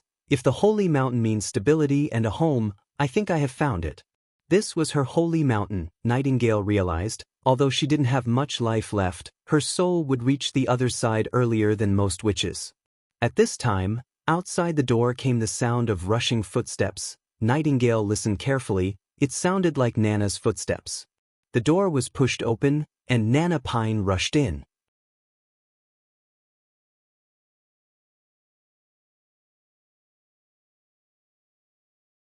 Her father chased her all the way here with a murderous look. But now it seemed that when Sir Pine looked at his daughter, there was only concern and love in his eyes. It was completely unlike the hatred that ordinary people had for witches. Did he make a mistake? Roland hesitated for a moment, then decided to open up about the matter. "Mr. Pine, your daughter is a witch. I think you already know." "What are you talking about, Your Highness? I don't understand." Sir Pine stamped his feet and stepped forward to grab Nana's hand, but Anna blocked his way. "Father, I have become a witch." "I'm sorry," Nana whispered. Sir Pine finally became anxious. "Don't talk nonsense." "What witch? It was Carr who taught you." "If I had known earlier, I wouldn't have let you go to the academy. The church's words are all bullshit." Hearing this, Roland suddenly understood something. Probably the reason why the other side tried to cover up for Nana was because they had misunderstood him. That's why he was so anxious before seeing his daughter. "Anna," Roland winked at the witch. The latter nodded, and while trying to pull Nana away, she stretched out her right hand. Flames spewed out from her palm and passed over his head. Sir Pine's eyes widened, and he took a few steps back in panic. Nana also panicked and held onto Anna's arm. "Sister Anna, don't." "Your Highness, this is—" "As you can see, she is also a witch, just like your daughter," Roland said, spreading out his hands. "The reason why Nana can freely enter and leave the castle isn't as you think. Now, can we have a good talk?" Sir Pine seemed to have woken up from a dream. Twice. "Your Highness, sit down first," Roland pointed to the table. "Have a cup of tea first?" Sure enough, Roland sighed in his heart. "My reputation is so bad that I can't even let a child go." The other side's rude behavior at the beginning made Roland completely understand. A father who was concerned about his daughter, seeing his daughter run into the Lord's castle, while the guards at the gate acted as if it was nothing out of the ordinary. What did it mean? If the person involved was himself, I'm afraid that he would tear down the castle with his bare hands. As for the later denial that his daughter was a witch, his intention was even more obvious. Sir Pine was worried that the prince would use the "Nana has fallen and needs to be purified" excuse to threaten him, while he himself didn't care whether his baby daughter was a witch or not. Sir Pine hesitated for a long time, but finally sat down, picked up the teacup and drank it all in one gulp, then wiped his mouth, looking a little embarrassed. "I'm sorry, I was rude. May I ask, when did you know that my daughter had become a witch?" "Before the winter. The first to discover her awakening was not me, but her teacher Carr Van Bate. Because Anna and I are friends, he entrusted Nana to me, hoping that I can give her protection," Roland explained in detail, "and during this month and a half, whenever she had free time, she would come to the castle to practice her ability. By the way, your daughter's ability is to heal. Is that so?" Sir Pine scratched his head. "I was wondering how the cat could suddenly run and jumps." "The cat?" "Ahem, in fact, it's nothing. When I came home, I saw the child sitting at the door holding a cat that had been hit by a carriage. I was going to scare her from behind, but I didn't expect that when she saw me, she would run away. The cat was the same. It was obviously hit with a broken leg." He looked at Nana and Anna. Are you friends? Anna hadn't said anything yet, but Nana had already nodded her head quickly. Sir Pine's expression softened a bit. Seeing this, Roland asked, You don't seem to think that witches are evil people who have been tempted by the devil. Of course, my daughter is not evil, he said categorically. No matter what she has become, there is no doubt about it. He was simply a completely different person from Anna's father. Roland couldn't help but sigh. Now he understood why Nana was always carefree and always had a smile on her face. For a child, such a family was like a warm cradle. I don't think so, Mr. Pine, the prince said bluntly. Your daughter's ability is of great significance to the wounded. I hope that she can stay in Border Town and help me fight against the months of the demons. Sir Pine hesitated. Your Highness, please forgive me for refusing. When the months of the demons come, it will become very dangerous here. I can't leave her in Border Town.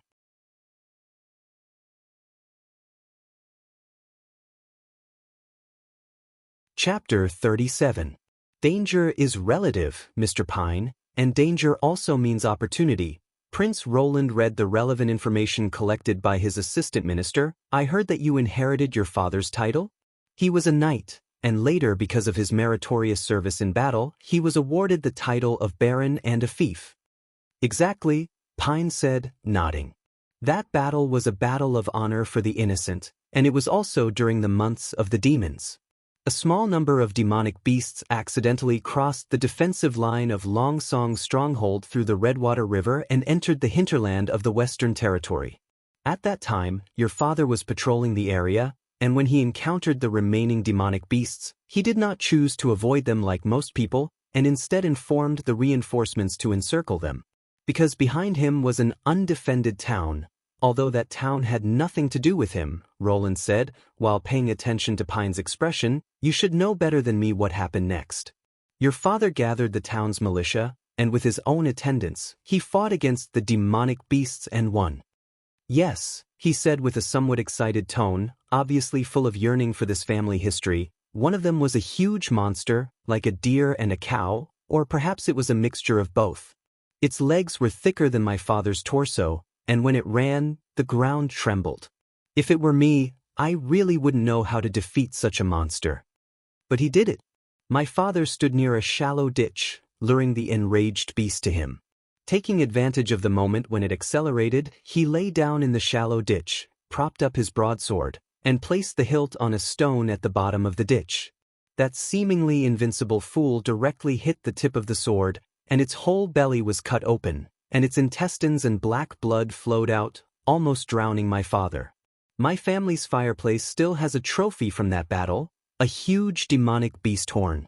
Roland took a sip of tea and said slowly, it was an admirable battle. He followed the knight's beliefs, compassion, and heroism. Later, Joey Cole, who was still an Earl of Longsong's stronghold at that time, was promoted to a duke by my father, Wimbledon III, 25 years ago. He also served as the protector of the southern border and had jurisdiction over the entire southern border. Unfortunately, after the backer became independent, Old Payne, who stayed east of the stronghold, became a thorn in the side of the Duke of the stronghold. Your Highness, you know very well, Sir Pine somewhat helplessly sighed, the Duke of Stronghold and Sir Joey have always been at odds with each other. Joey Cole is also not an earl under the Duke of Stronghold. His bloodline can be traced back to a branch of the royal family. Whether it is family or bloodline, he is not inferior to Sir Ryan. This is politics, Roland thought to himself.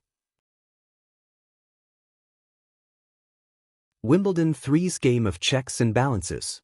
In order to understand this complicated relationship, he called the assistant minister to explain it to him for a whole day.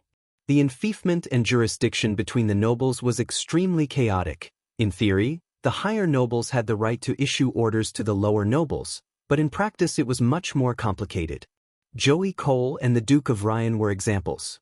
As an earl directly enfeoffed by the king, although his territory was in the western border, his prestige and influence were no less than that of the Duke of Ryan. When Joey became the Duke of the southern border, naturally there would be new spies arranged to enter his territory. This was the usual method of the Grey Castle royal family to maintain stability in power. So when you inherited this territory, trade and agricultural production are declining day by day. The family business is also declining day by day, Roland slowly said. Now, there is a new opportunity in front of you. A new opportunity? Presumably you have heard of the famine 2 years ago. The stronghold withheld the next month's food on the grounds of insufficient ore. And this year, we are facing the same dilemma. The unexpected collapse of the North Slope mine has left the people of Bordertown with no way out. We must block the demonic beasts behind the newly built walls. This battle may not be smooth sailing, but as I said before, danger also means opportunity. Pine already understood the prince's meaning. He frowned and didn't immediately answer. Speaking of which, you don't look like a normal noble, Roland smiled. No one would go out dressed like this, and your hands are full of calluses. Mr. Pine, you haven't let go of your father's inheritance, have you? As a knight, you are good at fighting skills. Of course he hasn't let go, Roland thought. Otherwise he wouldn't be running around in the concealing forest all day long. According to the information provided by Barav, during his days in Bordertown, he spent at least 3 days a week in the concealing forest. Moreover, every time he went there he was fully equipped, because he couldn't afford to keep a servant, so he directly hired hunters from the town to help him. Some people love to fight, and Sir Pine was obviously such a person. If you are willing to stay in Bordertown, I can give you an opportunity to regain your father's glory, like him, relying on his sword and courage to grasp the glory. If you have an outstanding achievement, I will give you a piece of land in the east of Bordertown, a land suitable for the status of a viscount. Although this kind of situation was rare, the promise was effective. As an adult prince, legally he could confer the title of viscount, baron, and knight, but he rarely rewarded other people's subordinates. First, it was unbecoming of a noble, and second, in case the other side refused, it would be more embarrassing. But Roland didn't care about his demeanor. He only wanted Nana, the mobile medical station. As for refusing, he wasn't too worried. After Joey became the guardian of the southern border, he didn't take his father with him, which proved that the former had already given up on the Pine family. Pine finally relaxed. Then, Your Highness, can I send Nana back to Longsong Stronghold? No one has ever resisted the demonic beasts here. In case of failure, I don't want my daughter to be buried here. I told you from the beginning, Mr. Pine, the danger is relative. Have you ever thought about it? In case Nana is found to be a witch in Longsong Stronghold, what will happen? That place is not like Bordertown. The church has been rooted in the city for a long time. Their believers and eyes are everywhere. Once exposed, even I can't save her. Roland paused for a moment, then added, Bordertown will not fall. When the months of the demons come, I will fight side by side with the people on the wall. Our opponents are just a group of mutated beasts, not invulnerable demons. Your father defeated them in an open field, and we have an impassable wall to protect us. I mean, if there is an accident, I will let Nana leave first. He paused, and Anna. I will leave a boat at the dock, I promise. They will be safe and sound. In that case, I believe in you, Your Highness. Pine stood up, knelt on one knee, and gave the prince a standard knight's salute. I am willing to fight for you. When Pine and Nana left, Anna gave Roland a supercilious look.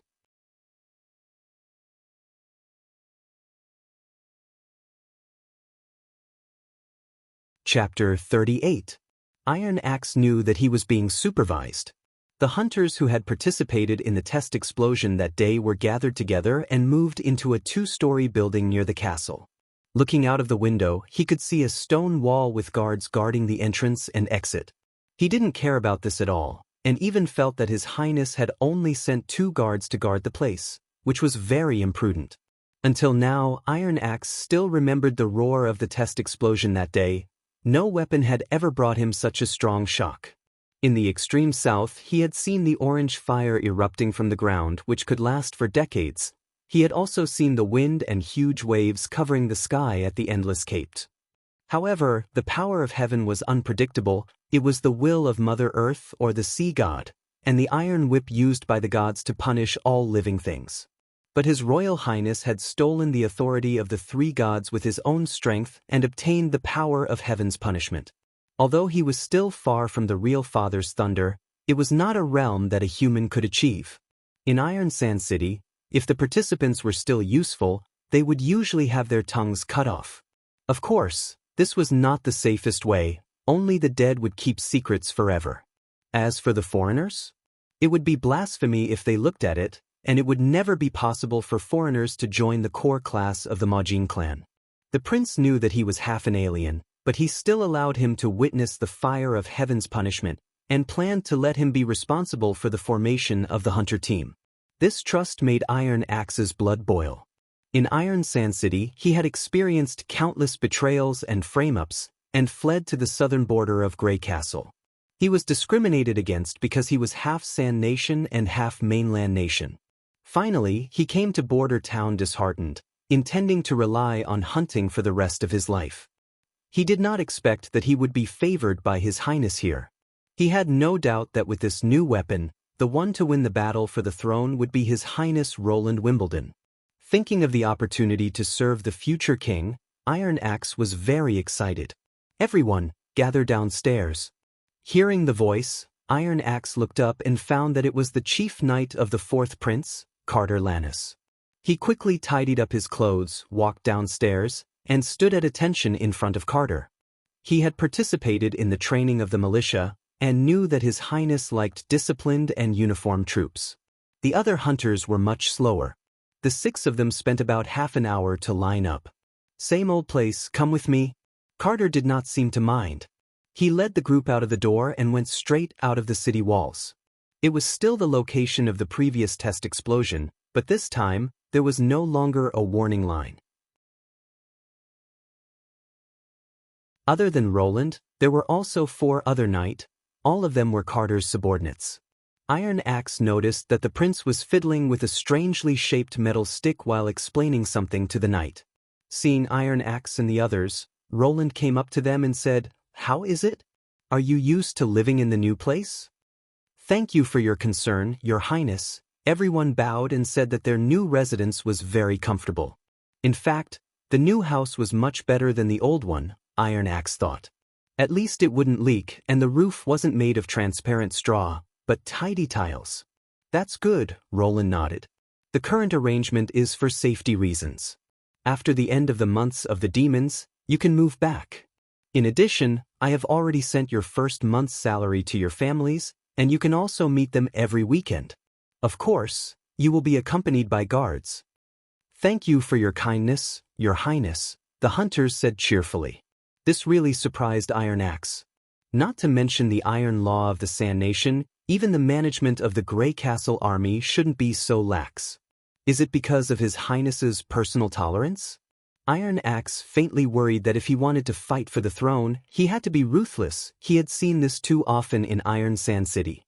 But when Prince Roland said that he would test a new weapon based on gunpowder, Iron Axe immediately put these worries to the back of his mind. He stared at the prince without blinking as he took the 2 odd-shaped iron sticks in front of the crowd. "This thing is called a flintlock," Roland said. "Next, I'll tell you how to use it." It only took Iron Axe half an hour to completely familiarize himself with the use of the new weapon. He poured the black powder, which could attract the fire of heaven's punishment, into the barrel, stuffed a lead ball into it, and stabbed it to the end with a straight bar. Then he poured the gunpowder into the medicine pool at the back, aimed at the target, and pulled the trigger. Although he had always thought that he had a talent for killing, whether it was a sword, knife, hammer, axe, or spear, he had mastered these skills after years of training and actual combat. To master a weapon in half an hour, this speed was probably only comparable to a crossbow. The other flintlock was handed to Carter. The chief knight was also full of interest in this novel weapon, so he picked it up and didn't want to put it down. After a few rounds of simulation, Roland let the 2 of them test the effect with live ammunition. The target had already been prepared. A half-body plate supported by a wooden stick was set up by the other 2 knights at a distance of about 30 feet, about 10 meters. Iron Axe and Carter followed the prince's instructions, raised the gun, aimed, and pulled the trigger. The loud sound of the first shot startled everyone present, including Iron Axe, but soon there was only surprise left on everyone's face. A small hole appeared on the half-body plate armor that served as the target. The lead ball neatly penetrated the thickest part of the chest of the plate. Before shooting, Iron Axe had carefully observed the armor. It was obviously not a low-quality product made by a manual workshop. The hammer and anvil marks on the collar proved that this was a standard armor from the Grey Castle Blacksmith Guild. The thickest part of the front edge was about half a finger, enough to resist a crossbow at close range. To deal with this iron can, a heavy crossbow, a warhammer, or a halberd was the wisest choice. In comparison, the gun, which was also easy to operate, was at least far more powerful than the crossbow. And its loading speed was comparable to the crossbow, and its accuracy, a 30-foot target was not a problem. Your Highness, the production of this thing, Carter asked. At present, there are only these two. When the months of the demons come, we can produce at most 2 more. Seeing Carter, Iron Axe was obviously relieved. He could roughly guess what the other side was thinking. If this weapon was easy to make, it would only take a few days of simple training to train a large number of soldiers who could hold a gun and go into battle quickly. They were not limited by age, profession, or even gender. Even a weak woman could pose a great threat to the knight. Although it was not as shocking as the fire of heaven's punishment, it was still a good weapon. Iron Axe thought that the great power made it easy for him to kill some large demonic beasts with thick skin and flesh on the city wall. If he had a gun when he faced the hybrids, he might not have been so embarrassed.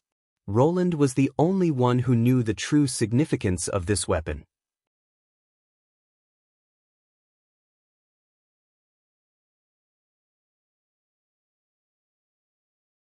Chapter 39. Roland stood on top of the city wall, looking to the north.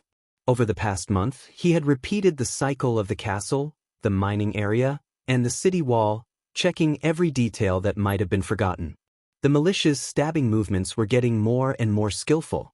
Under Carter's repeated drills, they were able to stabilize the spear shaft, and only when the hunter in charge of observing shouted the attack did they send out their spears. Standing behind them was the hunter team. All the hunters who stayed in Border Town and were good at using bows and crossbows were included in this team. These experienced hunters were the main force in killing the demonic beasts.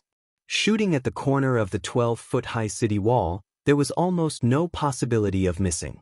The last team was composed of Iron Axe, Carter, and 2 other elite hunters. The 4 flintlock guns made by the blacksmith shop and assembled by Anna had already been put into use. Only when they encountered a difficult monster or hybrid demonic beast that couldn't be penetrated by the crossbow would they be killed by the team. Their position was very free. They could wander around this 200-meter distance and appear wherever they were needed. As for the explosives, they were stored in a tightly guarded warehouse under the city wall. When needed, they would be transported to the city wall alone. After all, if something went wrong with this thing, it could cause more damage than the demonic beasts. The teeth of the demonic beasts couldn't bite through cement, but the explosives could send the entire city wall to the sky. So far, Roland had organized 2 actual combat exercises, including the use of explosives. Thanks to these 2 exercises, the militia was able to avoid the embarrassment of being frightened by the explosion during the official defense. Another advantage was that, when everyone found that the prince still had such a powerful weapon in his hands, the morale of the team suddenly rose. Your Highness, Barov tightened his collar, the income from the ore trade has been spent. If the months of the demons is really as long as the astrologer said, I don't think we can last until the end of the winter. Then fill up my vault, Roland said without hesitation. In addition, don't stop trading with Willow Town. The first steam engine has been transported to the mine, and the rubble from the collapse has been cleaned up. We can still get a little output for the whole winter. Especially the gemstones, there is no need to emphasize the price. Sell them as soon as possible. It's always good to store more food and dried meat. Barov nodded. I will do it, Your Highness. Seeing that the assistant minister was hesitant to speak, Roland, of course, knew what he wanted to say. Don't worry, I have arranged a boat. If the situation really collapses, I will leave the town. That's a relief, Barov said with relief. Roland smiled at him. Go to your work. I'll take a look by myself. After Barov left, The prince slowly climbed the watchtower. This was the highest point in the middle of the city wall. From here, one could overlook the vast jungle and rolling mountains in front of them. The cold wind blew against his face, but he didn't care. Only on this spacious high platform could he calm down from the anxiety he felt when facing the great battle. "You're lying to him," someone said. "You never intended to leave. Life is already so difficult. Some things are better left unsaid. I don't understand what you're talking about. If being a prince is considered difficult, then what are we?" Nightingale appeared. "Even if you can't be a king, as long as you live through the 5 years of the fight for the throne, you will still be a lord. Compared to worrying about this, it's better for you to accompany Anna. I'm afraid she doesn't have much time left." Roland was silent for a moment. "I don't think she won't live through the months of the demons." "Why?" "She said she won't lose to the demons." He paused. "I believe her." "You actually believe a witch?" Nightingale shook her head. "We are cursed by the devil." "Is that so?" "I believe you too." Brian, dressed in civilian clothes, stood in front of Greyhound's tombstone. He gently stroked the new stone. The pure white surface of the stone was engraved with a line of words, nameless but forever remembered. The hero who sacrificed himself for Border Town. Greyhound. I realized my dream. When the months of the demons is over, His Royal Highness the Fourth Prince will hold a ceremony for me. But I don't want to sit in the hospital bed and wait. My wounds have healed, and the city wall is where I should be. The months of the demons is coming. The demonic beasts may be terrible, but they will hit the defensive line that everyone worked together to establish, and will not be able to take a step forward. I will defend this town together with you. I will wield my sword. But it's not over. The person who framed you is still alive, but he won't live forever.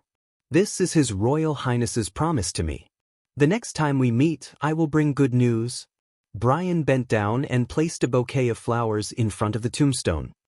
"Then goodbye, my friend." "Sister Anna, aren't you afraid?" Nana asked, lying on the bed with her legs crossed. "Afraid of what?" "The demons will devour me. Nightingale said it was winter, but I became a witch in the autumn.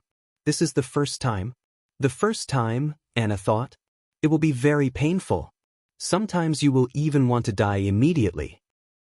Nana exclaimed and immediately covered her mouth. "But you will survive, just like me." "I don't know." Nana whispered, "I'm not as strong as you." "I'm not that strong." Anna closed her eyes, and the scene of her first meeting with Roland appeared in her mind. In that dark and cold dungeon, he put his clothes on her and whispered that he wanted to hire her. Until now, she still felt that it was incredible. You will also encounter things that make you want to live, even if you have to struggle to live. For example, meat covered with sauce. She sighed. "How do I know what you want, huh?" Looking at Nana, who was staring at her, Anna wiped her face with her hands. "Is there anything dirty on my face?" "No." Nana shook her head. "I'm just a little surprised. You never talked so much to me before. Sister Anna, when you closed your eyes to think, you looked so beautiful." Anna rolled her eyes, jumped out of bed, and walked to the window. Nana followed. "What are you looking at? The concealing forest?" "The forest is in the west," Anna snapped. "You can only see the Redwater River from here." "Sister Anna." The girl pointed to the sky. Anna was startled, then opened the window, and a cold wind mixed with snowflakes poured into the room. She reached out her hand, pinched the crystal-clear snowflake, and a burst of coolness came from between her fingers. "It's snowing." After a long silence, Nightingale said, "You didn't lie." "Of course," Roland said with a smile. "I rarely lie." Nightingale didn't speak again. She turned her head, and her eyes had an unclear look.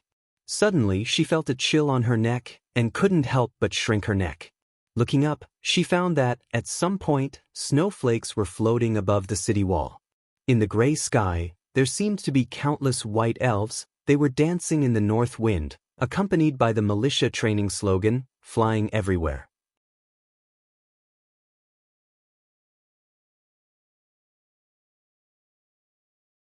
Chapter 40. P.S. Here's the May 1st update. Don't go and play after reading it. Remember to vote for the monthly ticket first. From now on, you can enjoy double the monthly ticket for the 5:15 Fan Festival. You can also watch other activities with red envelopes.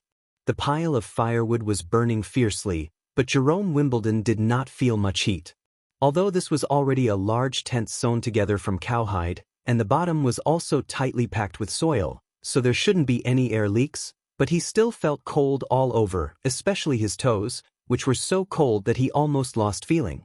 In this damned place, even a pea can freeze. He spat and stood up.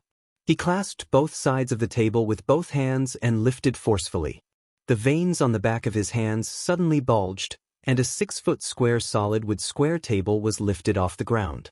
After putting the table near the fire pit, Gerald felt a lot more comfortable.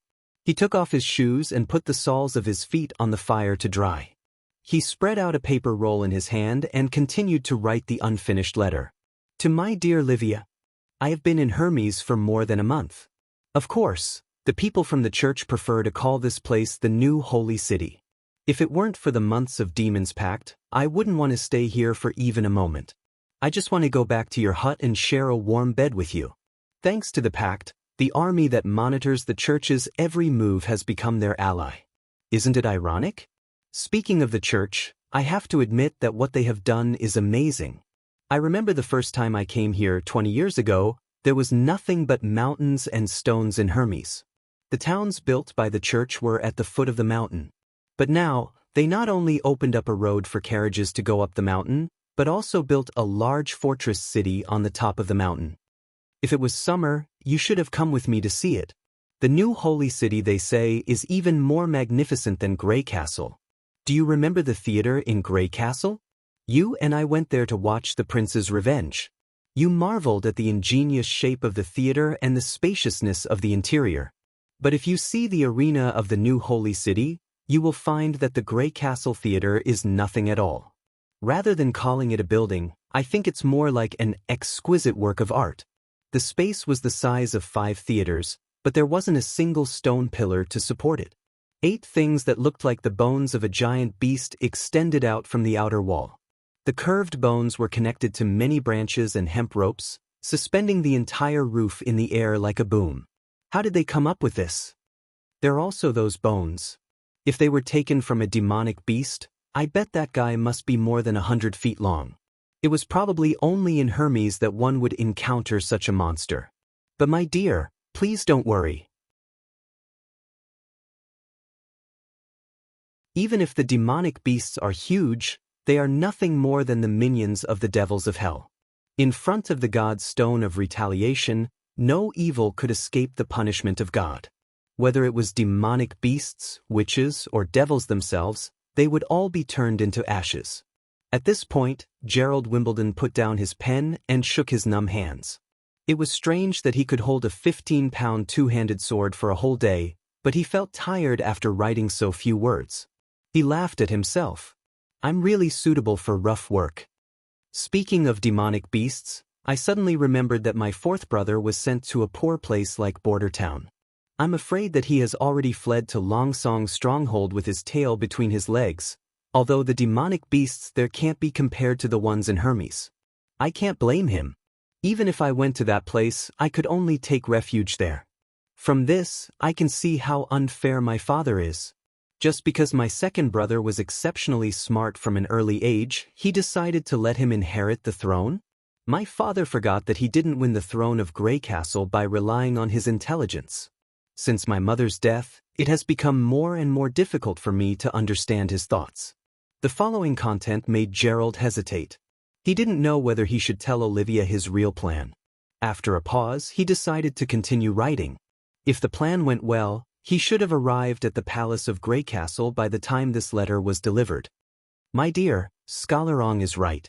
If I don't do anything, the throne will not belong to me in the end. He has already observed this from the stars. The apocalypse star is moving away from the blazing sun. In 4 months, it will completely leave the orbit of the blazing sun. The scholar told me so. Obviously, there is not much time left. I can't wait like this any longer. After today's war, I will quietly return to King City with my loyal warriors. Coldwind Ridge is far less fertile than Valencia, but there is no shortage of brave warriors here. As long as I throw some money and promises, they will pounce on my target like hungry wolves. Of course, I don't want to do that. I just want to personally ask my father why he would issue such a childish decree like the decree to fight for the throne. What made him forget that I was the one with the first right to inherit the throne? Scholar Ong has arranged everything for me. Olivia, my love, just wait a little longer. The day I become the king will be the day I take you as my queen. If I fail, don't come back to King's City. Live a good life in Coldwind Ridge. I love you, Gerald. He carefully folded the letter, put it in an envelope, and sealed it with wax. After checking it several times, he knocked on the table, and soon a guard came in. Send this letter to the Rose of Coldwind Ridge. You don't have to travel day and night, and you don't have to ride a horse. Dress up as an ordinary traveler and take the trade caravan between the two places. There is only one thing you have to remember: this letter must be delivered in person. Yes, Your Royal Highness. Very well, you can go. After Gerald waved the guard away, he simply sat on the table with his feet hanging over the fire pit. In this way, he had no way out. He closed his eyes and recalled the scene of his childhood. At that time, he took his second brother and third sister to play hide and seek in the garden of King's City. Third sister fell down, and the two of them insisted on falling down with her. Since when did the three of them become so unfamiliar with each other? Gerald shook his head and put aside his complicated thoughts. He was not suitable to be sentimental. He thought that these puzzles would eventually have an answer, after he sat on the throne. Just then, there was a dull sound of a horn outside the tent. Woo woo woo woo, it's coming. He jumped down from the table and put on his shoes. When he walked out of the tent, the whole camp was already moving. The running soldiers and flags converged into a torrent, converging on the predetermined battlefield. Muddy echoes could be heard from the distant mountains, and the echoes were endless. The horn sounded, indicating the demonic beasts were coming. Follow me. He rode on the horse brought by the guard and trotted to the top of the city wall. Only by standing on the wall of the holy city could one feel its grandeur. It was like an insurmountable moat, standing at the edge of the impassable mountain range. The top was flat and wide enough for dozens of people to pass side by side. In front of it was a cliff made of glaciers, and behind it was a flat plateau. This was the reason why the church desperately wanted to build the new holy city on the top of the mountain. Taking advantage of this terrain, they built an almost impenetrable line of defense. But Gerald Wimbledon was looking at the long term. To be able to transport so much stone and wood from the foot of the mountain to the top of the mountain, and to build a city on Hermes in just 20 years, the strength shown by the church was already amazing. However, no matter how much he hated the church, Gerald had to admit that if they did not support them to defend Hermes, all the countries on the continent would face a catastrophe. This was also the basis for the signing of the Months of the Demons. When the Months of the Demons came, the four kingdoms bordering Hermes must send troops to support the church and fight together with the church's army of judges. The four flags at the top of the city wall stood in the wind: Dawn with a snake's body and a scepter, Wolfheart with a crossed sword and shield, Eternal Winter with an iceberg rose, and Grey Castle with a tower and spear. Looking at the black spots in the distant sky, Gerald Wimbledon clenched his sword. You're tuning in to the Passion Pages YouTube channel. We're so grateful for your support, and don't forget to subscribe to join us on this incredible journey through captivating stories. Your generosity through donations truly makes a world of difference, as it's the primary source of revenue that allows me to expand and enhance this channel for you. Thank you from the bottom of my heart for being a part of this adventure.